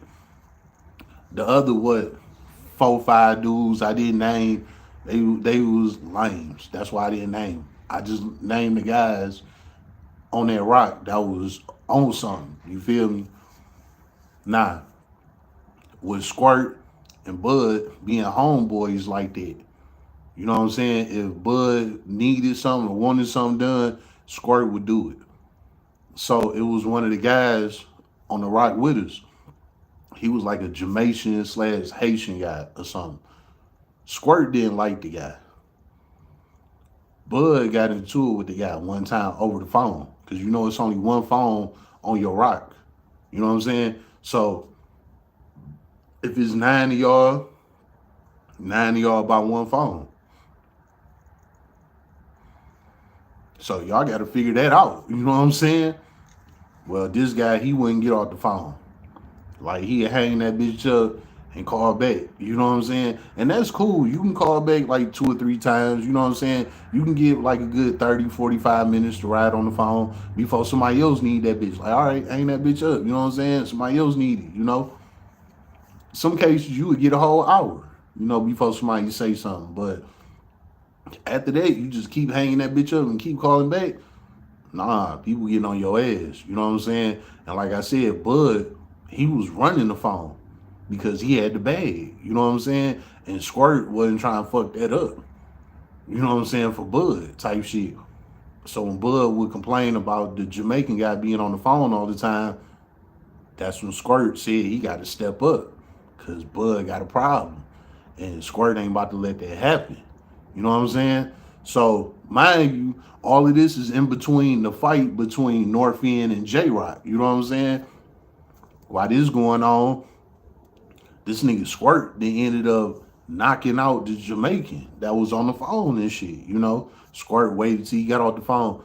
This was so unexpected. That's why I'm about to say it like this, because it happened just like that. It was just unexpected, you know.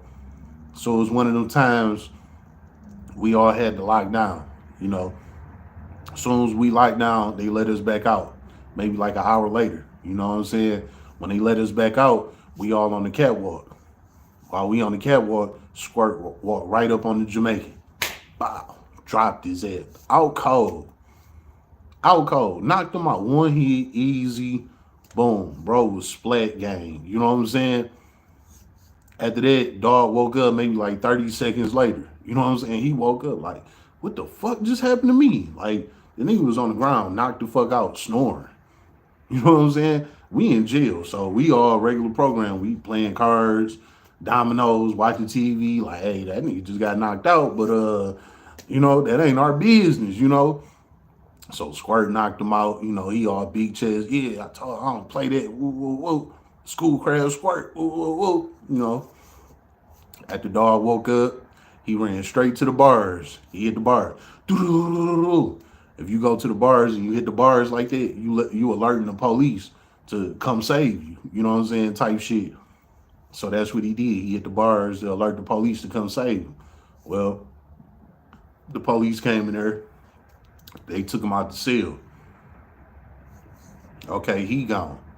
So Squirt got the big head because he just knocked the nigga out in the cell. You know what I'm saying? Well, I went to court, right? After I went to court, this was all in the same day. This is Wayne County for you. Like, everything happened just like that. You know what I'm saying? I went to court. When I went to court, all of my commissary was under my bed. Because on the old side, like I said, everybody got their own cell. So you got to put your commissary like under your bunk type shit. You know what I'm saying? So when you go to the court, your cell door is left wide open. You know, so anybody can run up in your shit while you at court. And while you at court, you going to be there for a couple of hours type shit. You ain't going to be there for no 5 minutes. You going to be there for a couple of hours. You know what I'm saying? Well, I'm at court. When I come back, it was like 2 bags of chips out my commissary that was missing. You know, you in jail. You don't got nothing to do. So you know everything that's in your commissary bag, you know. And I knew I was missing these 2 bags of chips, you know. So I instantly come out the cell. Which one of y'all niggas been up in my cell? You know what I'm saying? What y'all on? What y'all want to do? You know, I got right to it. Everybody was quiet. Ain't nobody want no smoke. Like, yeah, y'all niggas some bitches. Y'all know what's up. And I had a feeling it was somewhere in between North End and Squirt. You know, I figured it was one of them. Because they was in that bitch down bad. You know what I'm saying? And they was these fake ass wannabes. Because North End slammed 12th Street. You know what I'm saying? And Squirt knocked out the Jamaican. So I'm thinking this is one of them. Again, they down bad. And they both just got a dub. You know what I'm saying? So I'm like, yeah, this is one of them. You know, I was directing all my traffic towards them. Y'all niggas know what's up. Come up off of it. You know what I'm saying? What's up? Niggas ain't said nothing. Niggas like, man, we ain't go up in your cell, bro. Ooh, ain't nobody been in there. Ooh, ooh, ooh. All right. As long as we got it understood that y'all niggas don't want no smoke with me. You know what I'm saying? Y'all can try that shit which I did earlier, but not on me. You know what I'm saying? Look, I'm not on here talking, for no clicks or likes. Like, I swear to God, this is how I was coming. I'm a civilized grown man nowadays. You know what I'm saying? I don't be on that no more now. But back then, I was. I really was coming like that. Like, I ain't give a fuck about nothing. So I'm on 10. What's up? Who been in my cell? You know what I'm saying? But trying to calm down the situation, bro. It's cool. Ain't nobody going there. You straight. Woo, woo, woo. I'm like, yeah, all right. Let me find out who it is. I'm gonna come get you. This one I'm telling niggas on the catwalk in the rock. You know what I'm saying? I'm like, I'm gonna come get you. I find out you went in my shit, I'm gonna come get you. You know? Ain't nobody say nothing. So I go back in my cell. Mind you, I'm still fighting this badass case. I'm fighting a bad motherfucker. You know what I'm saying? Man, I'm in there just in my thoughts. You know what I'm saying? Like, what the fuck about to happen to me? Am I about to get some time? Am I about to go home? What's about to happen? You know what I'm saying? Well, J Rock, now let me put this play back into perspective. When I said J Rock came into my cell and he was sitting on my bed and we was talking. All right, let's go back to that point. I just had to explain everything else to make all this shit make sense. You know what I'm saying? Me and J Rock, we sitting on my bunk, we kicking it, right? He like, yeah, bro, while you was at court, he was like, man, that was Bud. They came in here and grabbed your shit.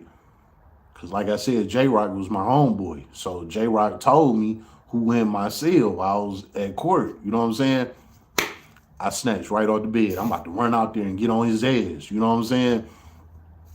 12th Street stopped me. J Rock / 12th Street. I called them both. You know what I'm saying? So if I say 12th Street or if I say J Rock, I'm talking about the same person. 12th Street grabbed me. Psh, hold up, bro. What you mean, nigga? Man, don't crash out. You got bigger problems. You know what I'm saying? Just know I'm telling you who it was. You thinking that it was North End or Schoolcraft, but it was the Bosshog nigga, the nigga that be on all that big money shit. He was the one that win your cell. Not them other niggas, it was him. And Bud was the last nigga I would have expected to go in my cell because he had it.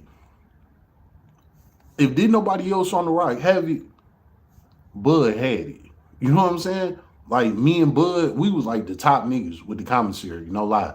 But Bud was killing me. You know what I'm saying? Like easy. So I would have never believed it was Bud that went in my shit. But come to find out, Bud low key was hating on me. You know what I'm saying? Like, let me tell you something. Sometimes a motherfucker can have more than you and still be hating on you. You know what I'm saying? It ain't about material things or none of that. It's just about the type of person you are. You could be rich at heart. You know what I'm saying? And a motherfucker that'll be rich physically, they won't like you because you rich in here. You know what I'm saying? You don't gotta have all that material and all of that shit to be somebody. You could be that on the inside. You know what I'm saying? And the person that got it on the outside will hate you just because you got it in here. You know what I'm saying? That's what it was. Bud hated me because of what I had in here. You know what I'm saying? Not only did I already have my own bag, but I had that shit in here. And he didn't have it in here. He just had it on the outside, but he didn't have it on the inside. You know what I'm saying? So I was a threat to him. You know what I'm saying? Real nigga shit. I was a threat to him. Little did I know. And he was the one that went my cell. And I only know this because J Rock told me. 12th Street. I only know because he told me. You know what I'm saying?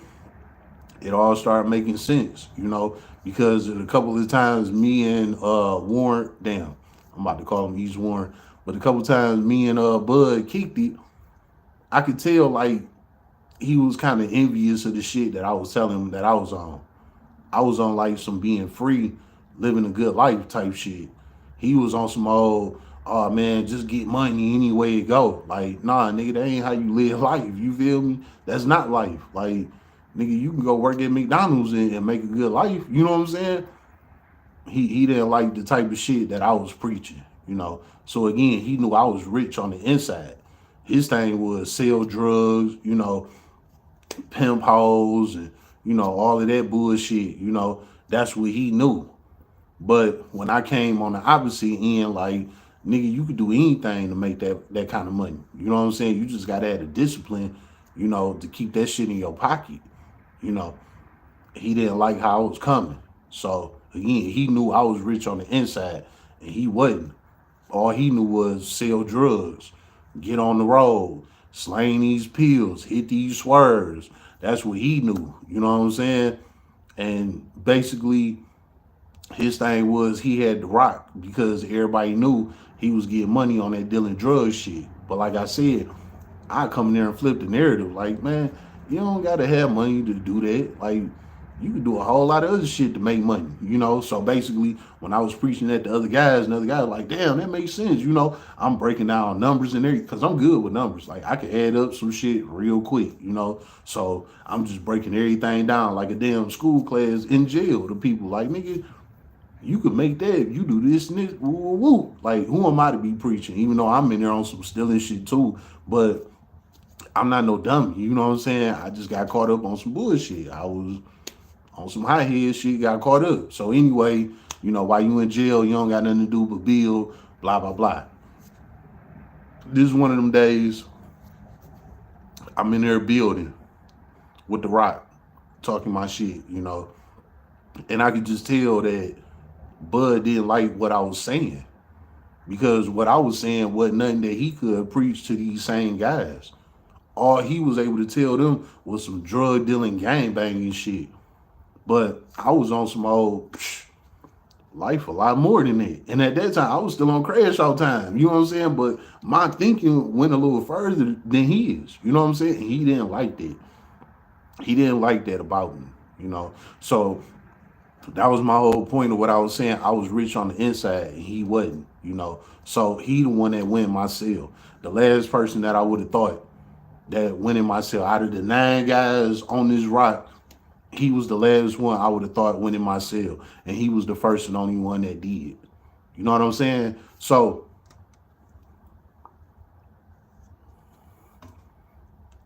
what I'm gonna say about that is, again, man, somebody can have more than you and they still can be less than you. If that make any kind of sense. They can have triple the amount which you have on the outside. And on the inside, they don't got a percentage of who you are. And that will hurt them more than anything in the world. It ain't about the material shit. It's about what you got inside of you and who you are. So again, this is why Bud went in my cell. He hated me on the inside type shit. It wasn't for a bag of chips. That nigga had 100 bag of chips. You know what I'm saying? It was just that he wanted to irritate me on the inside. He wanted to break my spirit on the inside. You know what I'm saying? But again, 12th Street was right there. Psh, hold up, bro. You know what I'm saying? And I came back to my senses. I was like, damn, I'm about to fuck this nigga up over a bag of chips. You know what I'm saying? Like, it ain't even worth it. Fuck it. Let him have that shit. So I literally sat there in my cell with J-Rock like, damn, this nigga Bud really hate me. A nigga that was doing 3 times better than what the fuck I was doing. This nigga really hate me. Like, that's some crazy shit. So anyway, while me and J-Rock kicking it, next thing you know, Squirt, Bud, and North End, all 3 of them come to my cell. Right? While me and 12th Street, we in my cell on the bunk kicking it. Here go North End, Schoolcraft, and Bosshog. All 3 of them stand there in front of my cell. By this time, North End want a rematch with 12th Street. Because like I said, I don't know what they had going on at that time, but 12th and North End, they was bumping heads. So North End wanted a rematch with 12th Street. 12th ain't want to do that. I'm like, hey, bro, you don't got to go back out there. You know what I'm saying? You could just stay in here. I'm like, if them niggas walk up in this bitch, we gonna get on them. You know what I'm saying? Type shit. Like, you know how you could tell somebody if they come in your house, you gonna get them?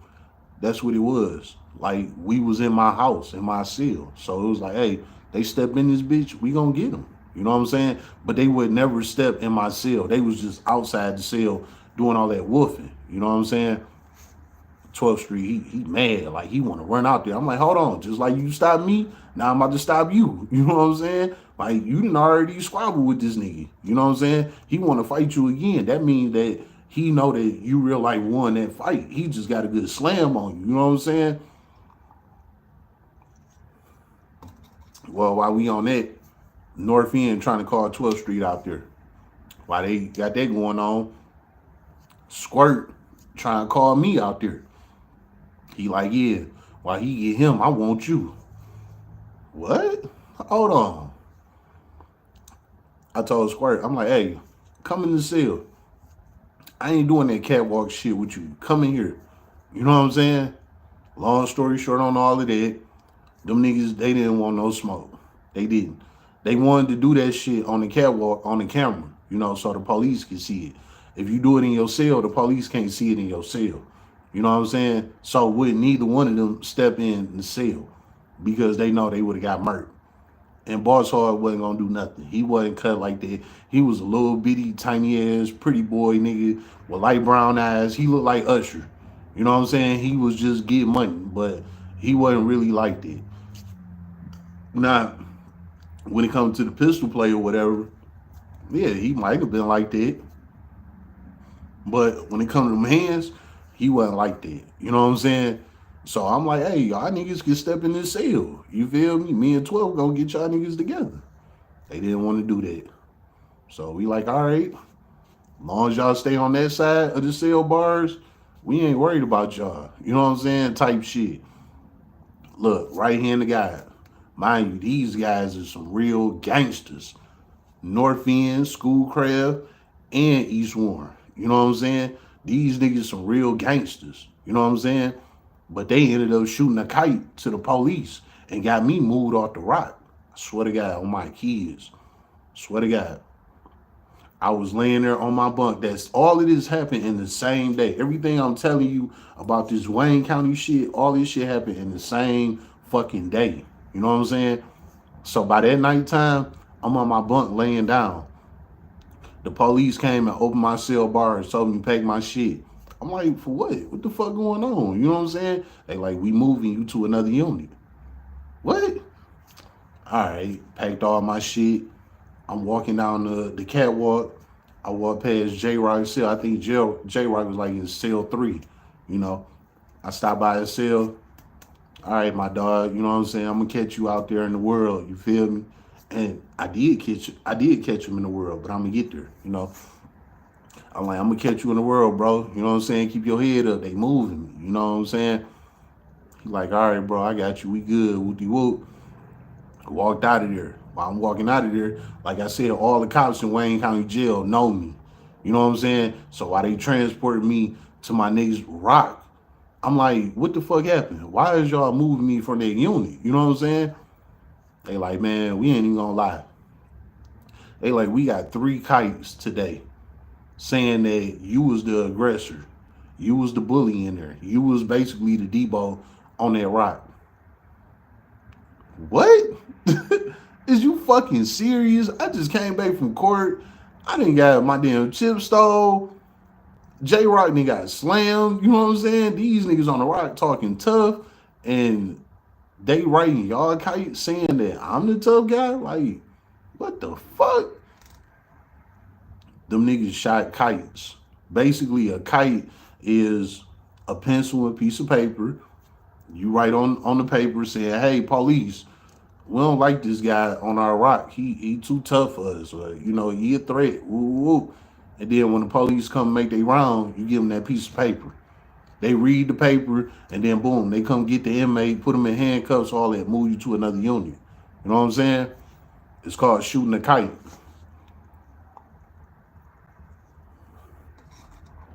That's what these niggas did. They shot a kite on me. You know what I'm saying? Instead of going head up with me, like on that type of time, like they was acting like they was on, they really wasn't on it. They shot a kite and got me up out of there. But let me bag it up a little bit. You know what I'm saying? Because I forgot to put this in there. Um, this was 2011, right? This for all my NFL guys. You know what I'm saying? National Football League. You know, all my football players, all y'all that watch football or play football. This for y'all. You know what I'm saying? Let me speak on this real quick. This was 2011. I know y'all just seen the Lions pick up a lot lately over the past, what, 2 or 3 years. You know, if you a real football game head, you know this. Back in 2011, the Lions was up. They was up back then. You know what I'm saying? Back in 2011. They was doing that same shit that they doing now. They did that back in 2011 when I was in jail. You know what I'm saying? And I remember this because we used to watch the game on the TV every day. You know, well, of course not every day, but you know, every week we watch the Lions game. They won all the preseasons, all of that shit.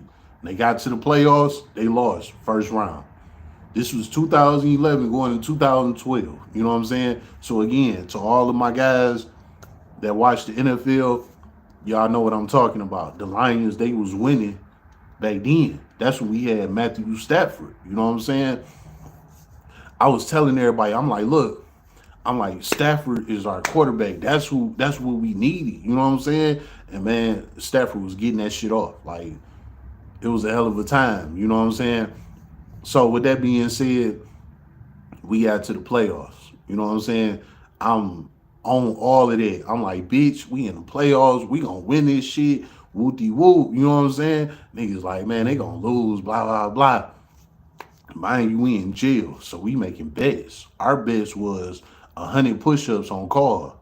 So for the first game that we had when we got to the playoffs, we was betting push-ups.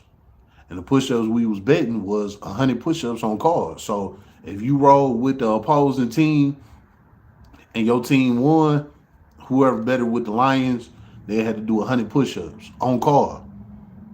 On call is like a nigga be like, hey, give me 10 push-ups right now. You do that 10 push-ups, you still got 90 more to do. A nigga call you out later on the day, the next day, whatever. He got 100 push-ups out of you on call. Or he can tell you just do one. Hey, give me one right now. You know what I'm saying? And a lot of niggas that hit you like that. Like, you walk up talking shit, they be like, man, give me one. You know what I'm saying? Like, nigga, you ain't supposed to be in this conversation. Give me one. You still owe me a good 50 push-ups on call anyway. Give me one. Drop down and give me one. You know what I'm saying? Like, man, jail was crazy as hell, you know? But anyway, that's what we was on. So I'm in there talking big boy shit. I'm like, nigga, the Lions gonna win this shit. You know, I'm like, look, I got 100 push-ups on call for anybody who wanna bet me. Like, I was on that type of time. You feel me? Well, North End, Schoolcraft, and Bud, all three of them betted against me. I forgot who he played that first round. Again, this to all of my NFL guys that watch football for real. 2011. Y'all know who we played when we went to the playoffs. Y'all know who the Lions played when we went to the playoffs and we lost. Whoever it was we played at that time, them three niggas, they went against me. And they won. You know what I'm saying? We got knocked out first round type shit. You feel me? I'm thinking the Lions gonna win that shit. So I betted all three of them niggas 100 push-ups on card. So when I lost, that mean that they had 300 push-ups on me on call. You know what I'm saying? Man, them niggas burnt me out real quick. You know what I'm saying? When I lost, I was devastated, man. Them niggas will make me do one push-up at a time. You know what I'm saying? One nigga be like, give me one. I had to drop down, do a push-up, jump back up, another nigga, give me one. Drop down, do another push-up, jump up, another nigga, give me one. You know what I'm saying? Man, they did that shit to me till I literally got up to about like 80 push-ups. Up, down, up, down, up, down, up, down. Try and do that as opposed to just doing 80 push-ups straight. Do 80 of them up, down, up, down, up, down. And I got a workout. I got a whole 90-day workout plan coming too. You know what I'm saying? throwing that in there. But anyway, go ahead and do 80 push-ups, up, down, up, down, up, down. You gonna be cooked. I don't care how fit you is. Do 100 push-ups, up, down, up, down, up, down. You gonna be through. You know what I'm saying? So I might have got to like 70 or 80 of, mind you, this is before I went to prison, before I started working out, before I gained the win, all of that. I'm just in the county jail. You know what I'm saying? I'm still fat as hell. I'm in the county. I was just on my horse. I was on big unicorn horse. Like, hey, the Lions gonna win 100 push-ups on call. So them niggas cooked me. Every time I got up off the ground, they had one for me. Get back down there. You know what I'm saying? Wild as hell. Like, man, what a time. You feel me? So, like I said, I got to about 80 push-ups on call, 70, 80, some shit like that. I ain't had no more in me. I hop right up off the ground. I'm like, fuck all y'all niggas. I'm not doing no more. Mind you, they still had like 200 and some push-ups out of me on call. I'm like, fuck y'all niggas. Y'all gonna have to get in blood. I'm not doing no more of them on calls. Like, y'all niggas trying to break me, you know what I'm saying? With the up, down, up, down, up, down. Like, if a nigga would have said, do 10 right now, another nigga would do 10, you know what I'm saying? It probably would have went a whole lot differently, you know? But them niggas up, down, up, down, up, down. Try it if you think it's a game. If you think what I'm saying just sound weak as hell, like, oh, that ain't nothing, try it. Up, down, up, down, up, down, up, down. Try it. Your ass gonna be cooked within 100 push-ups, up, down, up, down, up, down. And mind you, I had 300 of them. You know what I'm saying? I didn't even make it to 100. I jumped right off the floor. Fuck y'all. What's up? Get it in blood. I'm not doing no more. Y'all tweaking. You feel me? But on the flip side, if I would have won, I would have had 300 on call out of them. 100 out of each one of them three. You know what I'm saying? But joke was on me. You know what I'm saying? So I had the 300 on call. Man, I ended that real quick. Y'all got me fucked up. We ain't doing that. You know what I'm saying? So I just had to throw that in there real quick. That was just some jail fun type shit, you know. Before they shot the kite on me and got me up out of there, that was just a little jail fun we had, you know. To all the Lions fans that's watching this, if you didn't know, now you know. The Lions was on some shit back in 2011. You know what I'm saying? It might have took them like a good 10 years to come back and, you know what I'm saying, be on what they on now. But if you don't know, now you know. The Lions, they picked up back in 2011 when we had Matthew Stafford.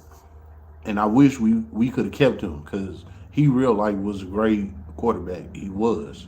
He was the best quarterback we had. I don't care what nobody say. You know what I'm saying? He was the best we had. But anyway, that's how that went. So I just threw that in there real quick because that was just something that happened, you know. Now, fast forward to tape, right? Mind you, what I'm about to speak on now, you know what I'm saying? When you bag it up, right?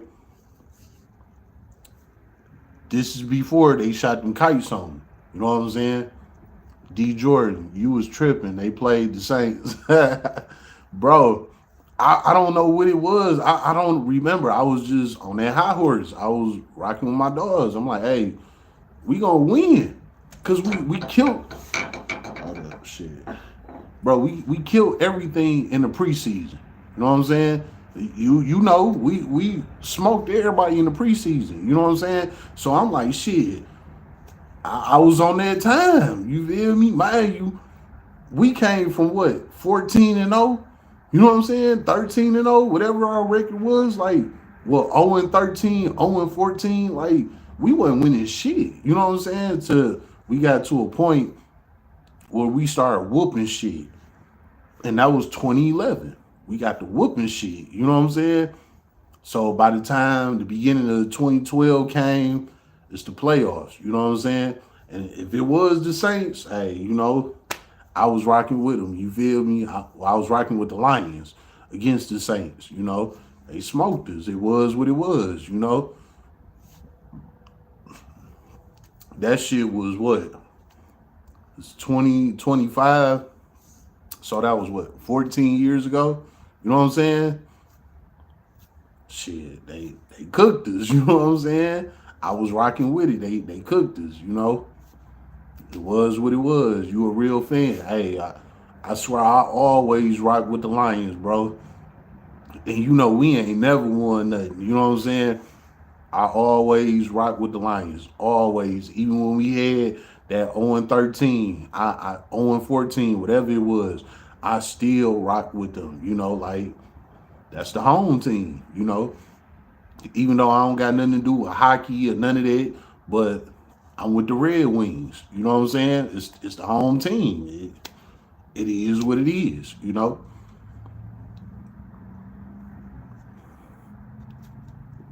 So anyway, them niggas had got 300 on call out of me.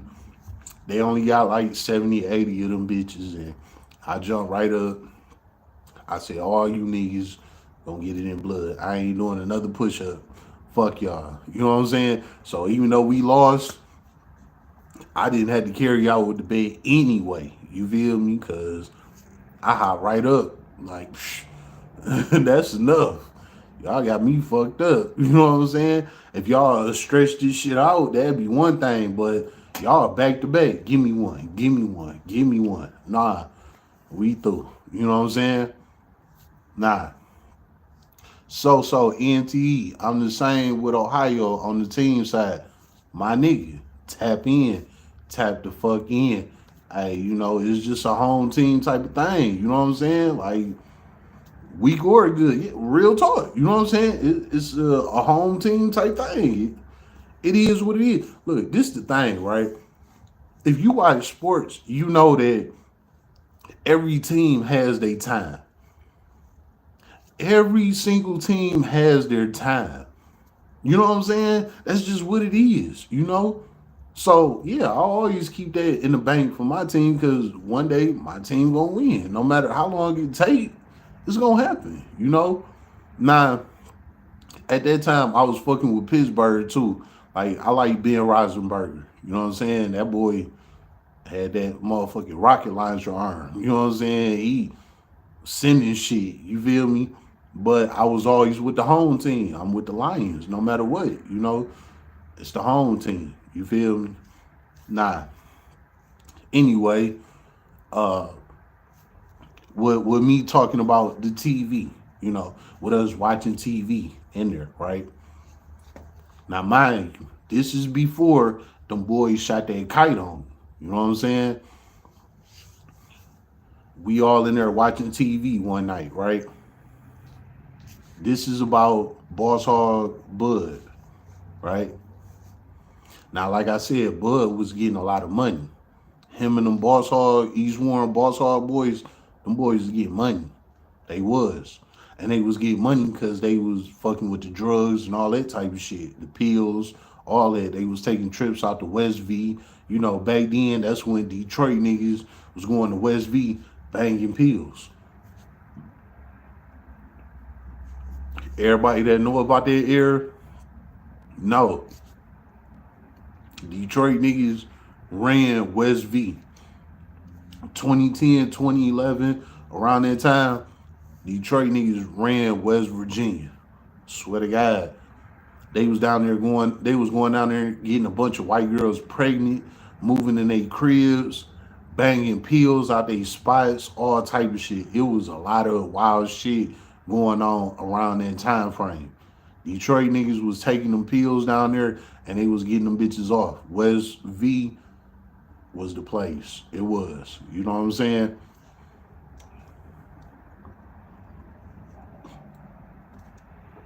That's where Bosshog and them was doing their thing. They was going down there to West V, getting them pills off. You know what I'm saying? Again, ain't none of this self-incriminating. What I'm about to tell y'all, all this shit was on TV. You know what I'm saying? So I'm not saying nothing to incriminate nobody on some Keefy D type shit, some Big U type shit. None of that. No, nigga, this shit was open and closed. You know what I'm saying? Like, they took care of this back then. So I can speak on this. You know what I'm saying? Real nigga shit. You feel me? I'm giving y'all time frames. I'm telling y'all crews, all of that. So again, if you need to do any homework, all this shit open and close. Just like that, right? Anyway, one night we on the catwalk playing cards, playing dominoes, doing push-ups, doing sit-ups, you know, jailing. We all in there jailing, right? Again, with Bosshog Bud, when he showed me his paperwork, he showed me how Marty told on him from the start to the beginning. How Bud told Marty this discovery packet. If you've been in prison, well, if you've been in jail, you know that if you catch a case with somebody, like you got a co-defendant and they telling on you, by the time your lawyer come hit you with your discovery packet, if your friend telling on you, it's in your discovery packet. Yeah, John Doe, blah, blah, blah. He said that you did all of this, that. They show you his statement he wrote out against you. They put a picture of his mugshot in your discovery packet, all of that. So you know that it was your homeboy that told on you. You know what I'm saying? Now, like I told y'all, Bud showed me all his discovery. And I seen Marty in his discovery. He showed me Marty mugshot. Mind you, it's in black and white. You know what I'm saying? But you can see Marty face. Like, this is brother. This is guy. You know what I'm saying? He told everything on him. You know what I'm saying? Type shit. So Marty told everything on him about that murder of Bud, little sister, boyfriend. Marty told how that whole murder happened, all of that. He said in the paperwork, he like, hey, Bud snatched my gun off my hip and shot him. He was like, I wasn't expecting that to happen. None of that. Marty whole told. So, what Marty telling, right? That case was over with. Because those was the two guys on the scene that committed the crime. So, even if one of the guys on the scene didn't commit the crime, he was there. He was a part of it. And he is there to tell the whole fucking story. So it's open and closed. It's a wrap. You know what I'm saying? They didn't even need the sister at that part. Even though, you know, I'm pretty sure they still had the sister involved. They probably had her get on the stand, say what she had to say. Because that was her boyfriend that got killed. You know what I'm saying? So I'm pretty sure she still had to get on the stand or whatnot. But from what Bud showed me out of his discovery pack about what Marty said, it was an open and closed case. Marty told everything from the front to the back. Like, so basically, Bud had everybody cut Marty off because Marty told type shit. You know what I'm saying? So Marty was cut off from the whole Bosshog, East Warren / Cripville. He was cut off from all of it. You know what I'm saying?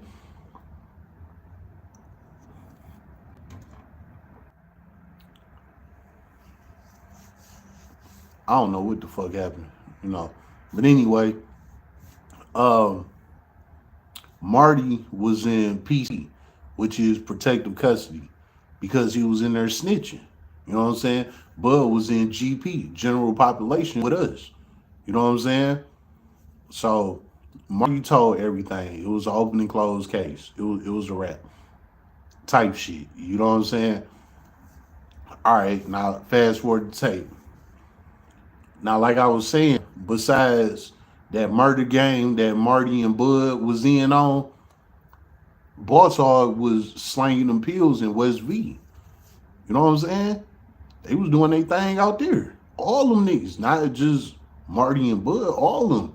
They all was out there. They was getting them white girls pregnant. They was slanging them pills while they was out there. They was turned up. You know what I'm saying? West V. Now look, like I said, I don't know them Bosshog niggas or none of that, but I was in the streets before I got locked up. I was in the streets. So I knew what was going on. You know what I'm saying? Like, bells was ringing through the hood. Like, hey, get a connect on them pills and take them pills to West V, because everybody in West Virginia, they want them pills. You know what I'm saying? So that was the leak.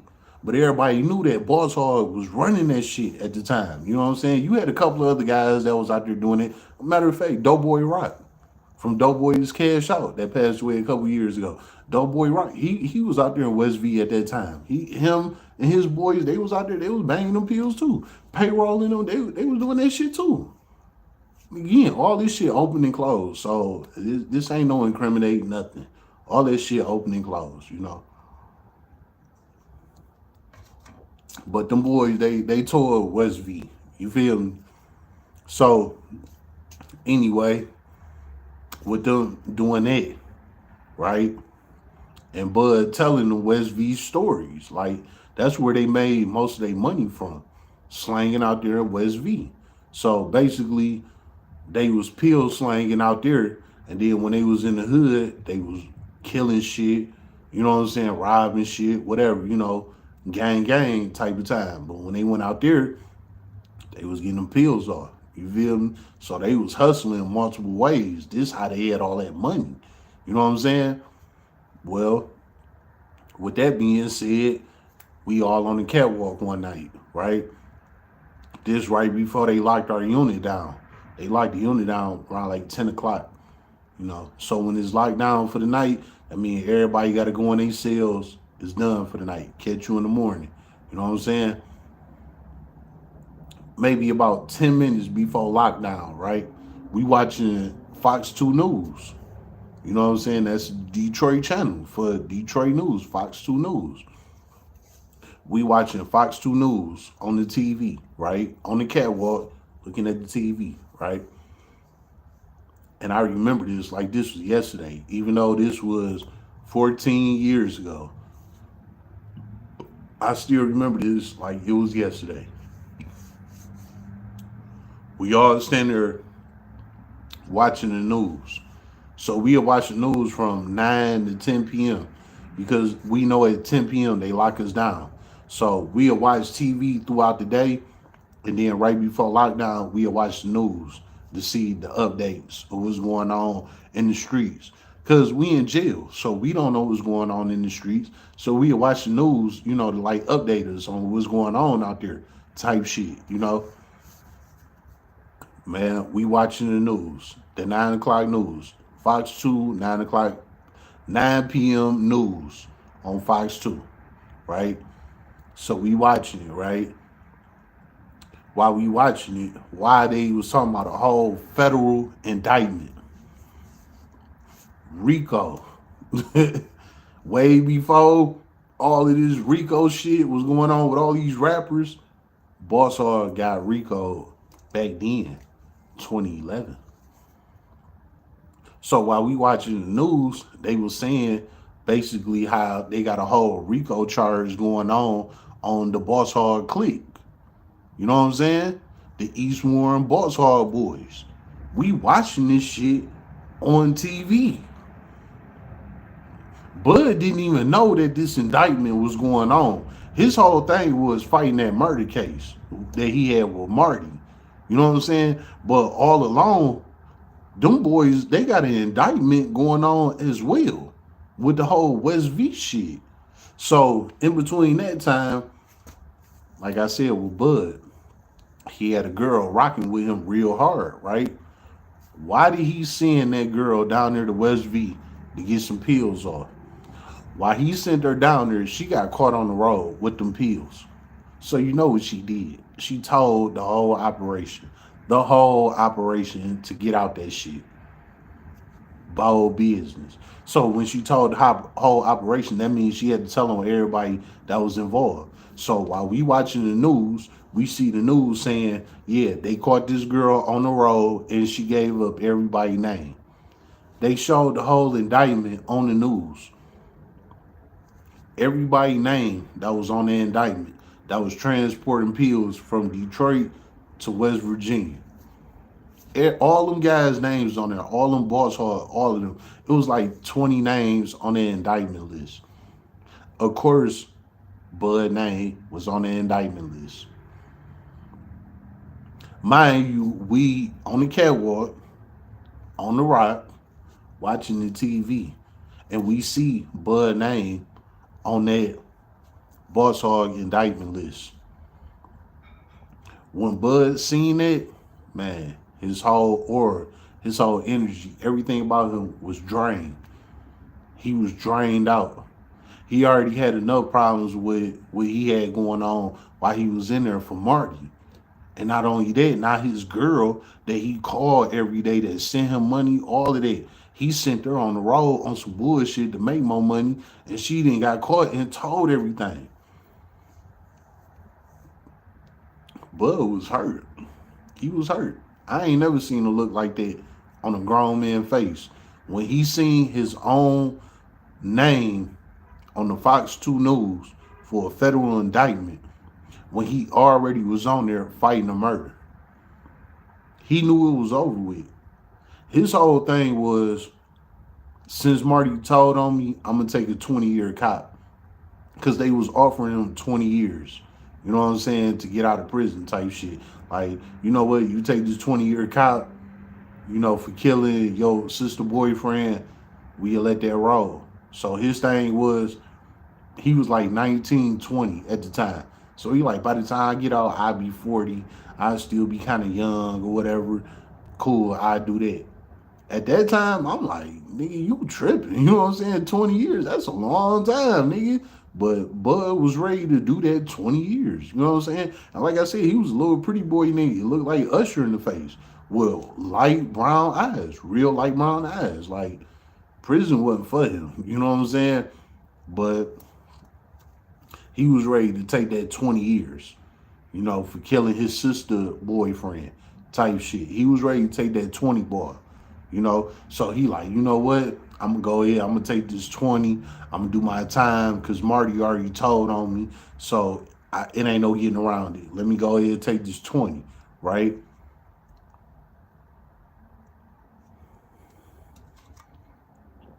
Man, listen. While he thought he was about to take a good 20, do his 20 piece, get out at 40 years old, he be good. No, sir. Whole federal indictment popped up on your ass on Fox 2 News while we all watching it. Like, everything about him drained out of him. Like, he couldn't believe it. He went straight to the phone. He trying to call a girl. Now, mind you, we all on this little bitty ass rock together. So when you calling people, you could literally hear the phone ringing. Even if it ain't you that's calling people, you could be walking back and forth on the catwalk. You could be playing dominoes, cards, whatever. You could hear the phone ringing. You know what I'm saying? While somebody on the phone, you can hear that bitch ringing. And you can hear somebody pick up. Hello? What's going on? All of that. You know what I'm saying? Man, the phone just ringing. The girl not answering. The phone just ringing. He knew it was over with. She gave him up. You know what I'm saying? She gave him up. You know? He called one of the homies. The homies told him. He was like, yeah, you know, girl got caught. She telling on everybody ducking and hiding. Man, Bud whole energy was gone after that. You know? So not only he had this murder with Marty, now he got this indictment. You know what I'm saying? On some West V type shit. Like, Bud, he was cooked after that, you know? So, fast forward to tape. This was one of the reasons why Bud was ready to crash out. Because he already got caught up on that federal indictment. Not only he got this murder, But now he caught up on that West V federal indictment. And his own girl gave him up. When he should have just went ahead, took his little cop and did what he needed to do, you know. But he like, nah, we gotta make more money. Shit don't stop. Woo, woo, woo. So that same girl he calling and seeing commissary pictures, blah blah blah, all of that. He tell her to hop on the road. Now, mind you, everything being recorded while you on the jail phone call. You know what I'm saying? So of course they getting a drop on everything that he telling her. That's how they caught her. Nigga, you on a recorded line. You are in jail. You're not free no more. You are in jail. What are you doing? What the fuck are you doing? You are on a monitor / recording phone call. Monitoring and recording is two different things. Recording means that whatever you say, whatever is going on, is recorded.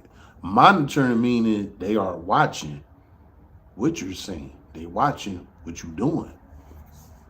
They have both of them going on in between these jail calls. And you say any key words, the recorder might catch it, but if you doing too much, not a monitoring catch it. And guess what? That's what happened. The monitoring caught what he was telling that girl. Go take them pills down there to Virginia.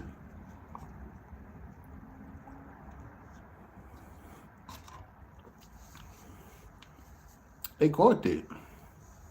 And guess what? They caught her on the road. And she gave up everything. So Bud was cooked. Bud, he probably got life in prison now. I don't remember his name. I wish I did. If I do, I'll bring it up again. Y'all know I keep everything 100. You know what I'm saying? But yeah, he got caught up on that murder and an indictment. So he pretty much serving life at this point. You know what I'm saying? Even if he just got 20 years in the state, he still got fed time for them pills. You know what I'm saying? And he was one of the top guys. So you know they gonna cook him. He like a big fish. You know what I'm saying? Type shit. Yeah, Bud, he Jack Rick. You know what I'm saying? He really did. So this is why Bud crashed out on me and went in my bag while I was at court. Cause he was already cooked. You know what I'm saying? So he really didn't give a fuck. It wasn't about a bag of chips. It was just the whole fact that his life was done. And he knew that. You know what I'm saying? Not only that, he know that I'm rich at heart on the inside. But now his life cooked. So it's like, fuck it, crash out. You know what I'm saying? And that's what he did, you know. He was hit. He had his mans telling on him, and he had his girl telling on him. Bud was hit, you know. So I say all that to say this, right? In between both of those cases that I told y'all about, Macomb County and Wayne County, I didn't have to beat nobody up. Ain't nobody beat me up. You know what I'm saying? It was just one of them times where it got right there, but it didn't happen. You know what I'm saying? But in the same instance, when I had went to Wayne County for my shit, I seen a lot of shit happen. You know what I'm saying? In between that time, fucking with that old Bosshog, Schoolcraft, North End shit. You know what I'm saying? On my 12th Street nigga J-Rock, you know. Like I told y'all, when they moved me out the cell, when they shot the kite on me, and I walked past J-Rock's cell, and I told J-Rock, I was like, I catch you in the world, you know. I meant it. And guess what? A couple of years down the line, after I did all my prison time and all of that, I caught J-Rock in the world, for real. I really did. You know what I'm saying? Real nigga shit. I really did, man. I was in Brightmo one day. Y'all know Brightmo GDs as well. You know what I'm saying? I was over there in the Mo one day. Brightmo, that is Doughboy Rock neighborhood. You know what I'm saying? I was over there one day, right? ran into J Rock. J Rock was over there in Brightmo. Mind you, J Rock from 12th Street. 12th Street, Brightmo, nowhere near each other. Literally nowhere near each other. They is two complete opposites of the West Side, let alone Detroit. They are two complete opposites of the West Side of Detroit. Brightmo and 12th Street don't got shit to do with each other. You know what I'm saying? But he was in Brightmo, and I was in Brightmo, and he peeped me on some real shit. You know what I'm saying? I was out there on the block, and he peeped me like, nigga, Little. That was my name in jail. My last name, Little. You know what I'm saying? So I went by Little in jail, even though I'm a big ass nigga, but my last name Little. You know what I'm saying? So everybody think that shit crazy. So my name in jail is Little. Jail, prison, whatever. That's why I said in prison they call me Little G. You know what I'm saying? Because that's my last name type shit. You know what I'm saying? And whatever your name is, they put a G on it at the end of it. You know what I'm saying? So I was Little G, even though I'm bigger than 90% of everybody, but that's my last name. You know what I'm saying? So in jail, my name is Little. You feel me? Well, when J Rock saw me in Brightmo, he like, Little? The fuck? I instantly look up, what the fuck? I ain't heard that in a long time, you know? It was him. Now, like I said earlier, most guys from Detroit, we from two different hoods. You know what I'm saying? And that's what was going on here. J Rock was from two hoods. He was from 12th Street and Brightmo. You know what I'm saying? That's just how it go. And that's what it was with me. I'm from West Warren and 7 Mile, you know? 7 Mile and Brightmo, we right next door to each other. You know what I'm saying? So basically, I was in my second hood, well, third hood, because West Warren, my first hood, 7 Mile, my second hood, Brightmo, my third hood. You feel me? So basically, I was in my third hood type shit, you know? Just so happened, J Rock from 12th Street, but he from Brightmo too. You know what I'm saying? So he was in the mall. So me and him, we ran into each other when we was in the mall. Man, we talked about all of that. Like, bro, that was a crazy time frame. This, mind you, this a couple of years later when me and 12th Street linked back up. You know what I'm saying? We like, man, that was crazy as time, bro. Like, you know, what happened after I left when they kited me out the cell? What happened? He like, man, look, because they left him in the cell, right? They left him on that rock. So he know what happened to all them guys. North End, Schoolcraft, and Bud. He said North End got 35 years. Now, mind you, I told you about North End. They was into it with Zone 8 at the time. Zone 8, them boys pushing that pen. You know what I'm saying? If you know, then you know. But anyway, like I said, North End got into it with 12th Street. They pulled up on the 12th Street party. And North End was in the trunk of the pickup. And he just got to dumping at them boys. You know what I'm saying? Killed 4 people. One of them was a pregnant woman. So North End, he got life in prison. His boy that told him, that was driving the pickup when they rolled over there to Zone 8 party, too scamp, my nigga, tap the fuck in. You know what I'm saying? So when they pulled up to the Zone 8 party,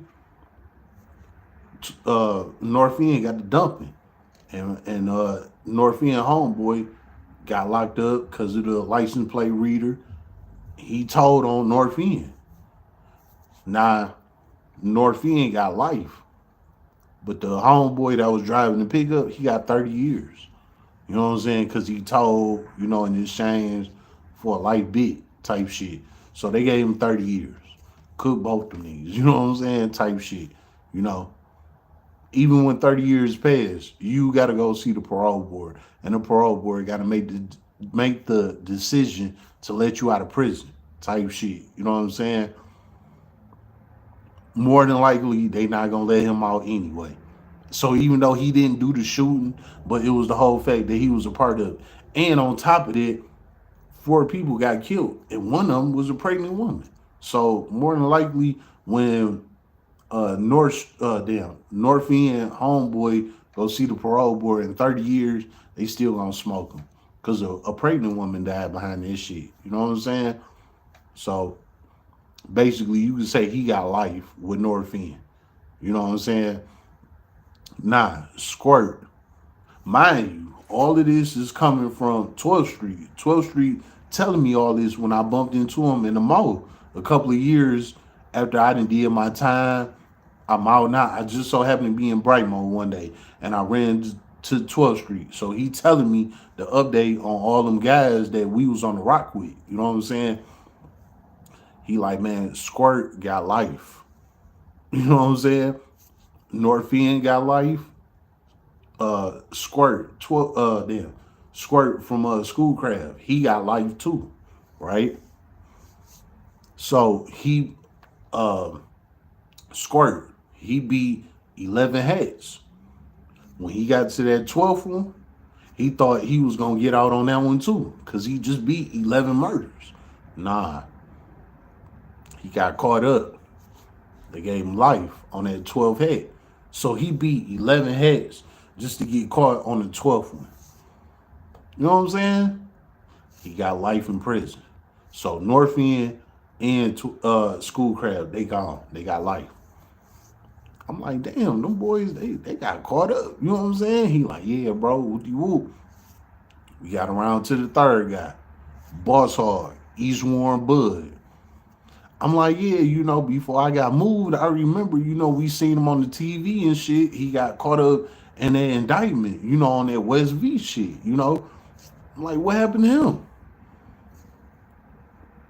He had got 20 years for that murder when he killed his sister boyfriend.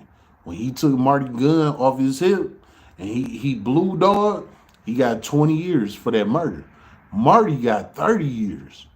See, this is where snitching goes wrong. Snitching do not always let you out. Sometimes you would get more time for snitching on the person that actually committed the crime. And this was one of them situations. You know what I'm saying? So Marty thought him telling on Bud was going to get him up out of there. You know what I'm saying? You was a part of it, and it was your gun. Even though Bud grabbed it off your hip and he killed the guy, but it was your gun. So if you didn't have that gun on you, Bud would have never been able to kill that guy. And of course, that gun wasn't registered. You know what I'm saying? So why you have an unregistered gun on your hip? For your boy to take it and kill somebody. They gave Marty 30 years behind it. They gave Bud 20 years. Even though Bud was the one that actually killed the guy. But since Marty was the one that brought Bud to the situation and he had the gun on him, it looked more so as it was Marty's case. Even though he the one that told and he didn't do nothing. It was more so of his case. Because if he didn't pull up over there at the house and he didn't have a gun on him, basically the guy would still be alive. So Marty got 30 years for that murder that he didn't even do. You know what I'm saying? When snitching goes wrong. So Marty got 30 years, Bud got 20 years for the murder that he did. Okay, that's cool. You got the 20 years. And Bud was expecting that 20 years. And he got it. But guess what? Since he got caught up on the indictment with them pills out in West V, guess what they did? They RICO'd him and the whole Bosshog. Gave them boys life in the feds. So basically, after Bud do his 20 years in the state for that murder that he did with Marty, and he do that 20 years, the feds come pick him up. And he gonna serve the rest of his life in the feds. So he got to do state time and fed time. And I only know all of this because J Rock told me. Just because me and J Rock was in the mo one day at the same time and we bump heads. You know what I'm saying? Other than that, I wouldn't have known what happened to North End, Schoolcraft, and Bud. I wouldn't even know what happened to them. You know what I'm saying? But I was in the mo one day and J Rock, he had got out on his case. He I think he did like a year or something. He didn't do much time. He had a violent case, but he beat his shit. You know what I'm saying? Like he had to go through the court systems and all of that. He had a couple people on his side, blah blah blah. He beat his shit. I really don't remember what the fuck case he had, but he beat his shit. Just go to show you everything happened for a reason. You know what I'm saying? And while I was in the mo, J Rock was in the mo. You know what I'm saying? And he like little. I'm like, my nigga, what the fuck? You know what I'm saying? Mind you, this is the same nigga that I was in there with. You know what I'm saying? And me and him, we the ones that made it out that shit. And when they moved me off the rock, after they kited me off that bitch, they left J Rock there. So J Rock was there to see everybody's case and how everything unfolded. You know what I'm saying? So a couple years later, after we out, I bump into J Rock in the mo. J Rock told me how everything happened. And I see exactly why them boys had all that hate in their heart. You know what I'm saying? Because they basically had life bits. They wasn't going nowhere. All three of them. North End, Schoolcraft, East Warren. All three of them boys, they was hit. That's why they didn't like me and J Rock. We was full of wisdom at a young age. And we didn't have as much time as they had. They didn't like it. You know what I'm saying? They just didn't like it. So they was against us. You know, like I said, North End and 12 already had this shit going on anyway, but they knew that J Rock didn't have a lot of time to do. A lot of times in the county, when guys know that they got a lot of time to do and they around guys that don't have a lot of time, they hate them kind of guys because they wish that they could beat them. So they hate on them. You know what I'm saying? Type shit. And that's exactly what it was. So, you know, God always win at the end, man. And that's exactly what happened.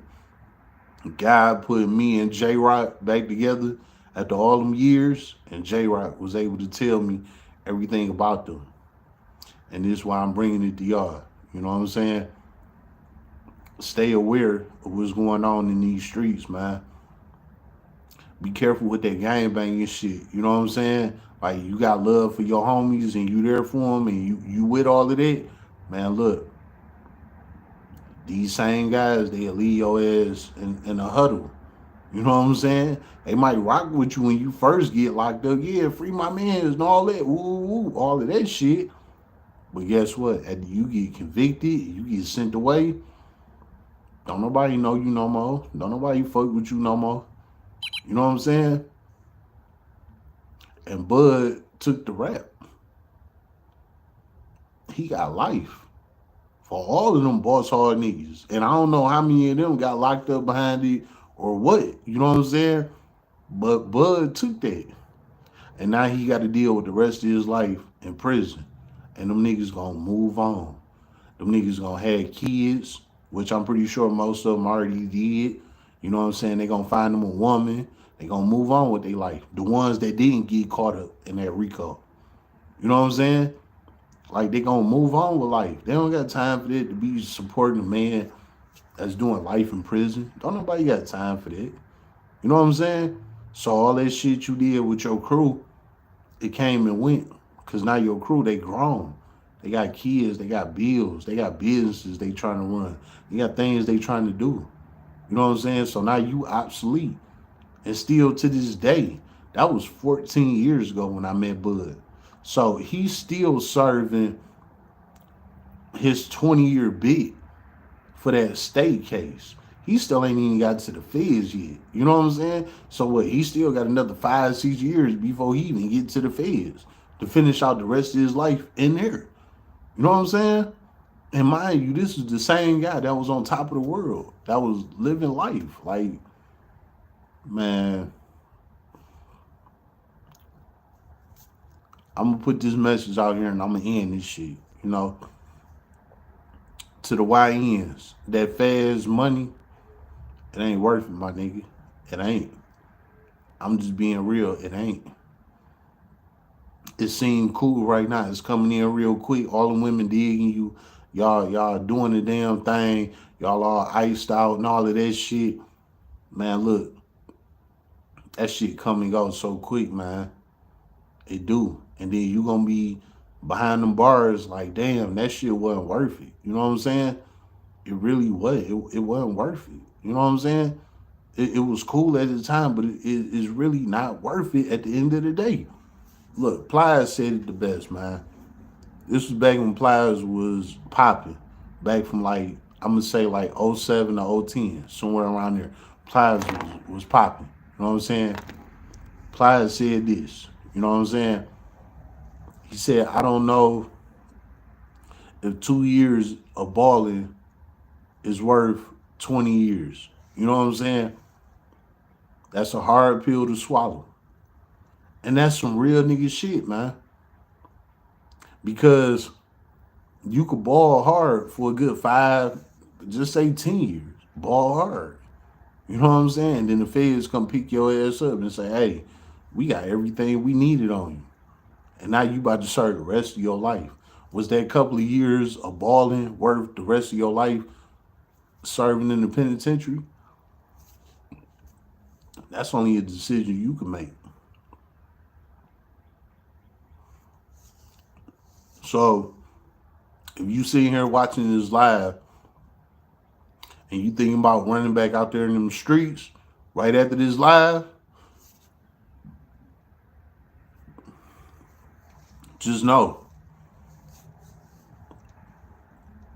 if you jump back out there and they come get you, it's over with. So NTE, and they take everything on B's 100. They take everything. All that shit that you've been out here grinding for the past 2, 3 years, 5 years, 10 years, whatever you've been grinding for, they take all that. Yeah, you lived a good life for the past 10 years. You got a couple of million. You got a nice mansion. You got all the bad bitches. Yeah, you did all that, all street shit. You know what I'm saying? Slanging pills, town to town, across state. You did all of that. But when the feds come get you, they take all that. Look at Diddy. Diddy been winning for the past 30 years. Now look at him. That nigga in the feds cooked. And they about to take all his money before he even hit trial. He gonna be broke soon. Mark my words. They take all it. And NT, he kept it 100. They take all it. They do. That's how it go. So it don't matter how much money you made until you got locked up. You think you made all that money and you got locked up, you can leave that shit to your people. Like, nah, it don't work like that. If you didn't do that before you got locked up, you know what I'm saying? If you didn't do all of that, you didn't transfer everything to your kid's account, you didn't wire all that shit right and all of that, if you still got that shit in your name or whatever, by the time they catch you, man, you hit. And even if you did put all that shit in your kid's name and all that, all right, that's cool. But guess what? Your life is over with. And they taking whatever you had. All of that shit is over. It's a done deal. Closed case. Again, open, closed case. Especially with the feds. They got what, a 96, 97% conviction rate? So just to say, out of 100 guys that come through their system, 96 to 97 of them get convicted. Meaning only good 3 or 4 of them might make it out. Might. That's not even a guarantee. Just because say a 96% and then you try and put it on a toll of 100 people, that don't necessarily mean that 3 or 4 people gonna walk away. Them 3 or 4 people might get convicted too.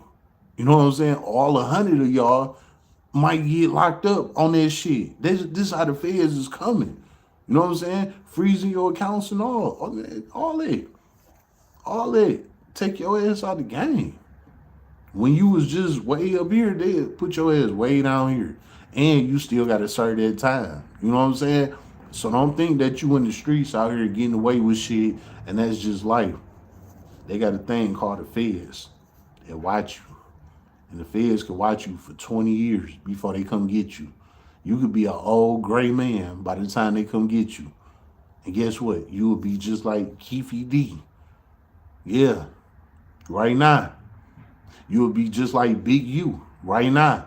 Old as hell. Caught up on some shit. It ain't no statute of limitations, man. Know that.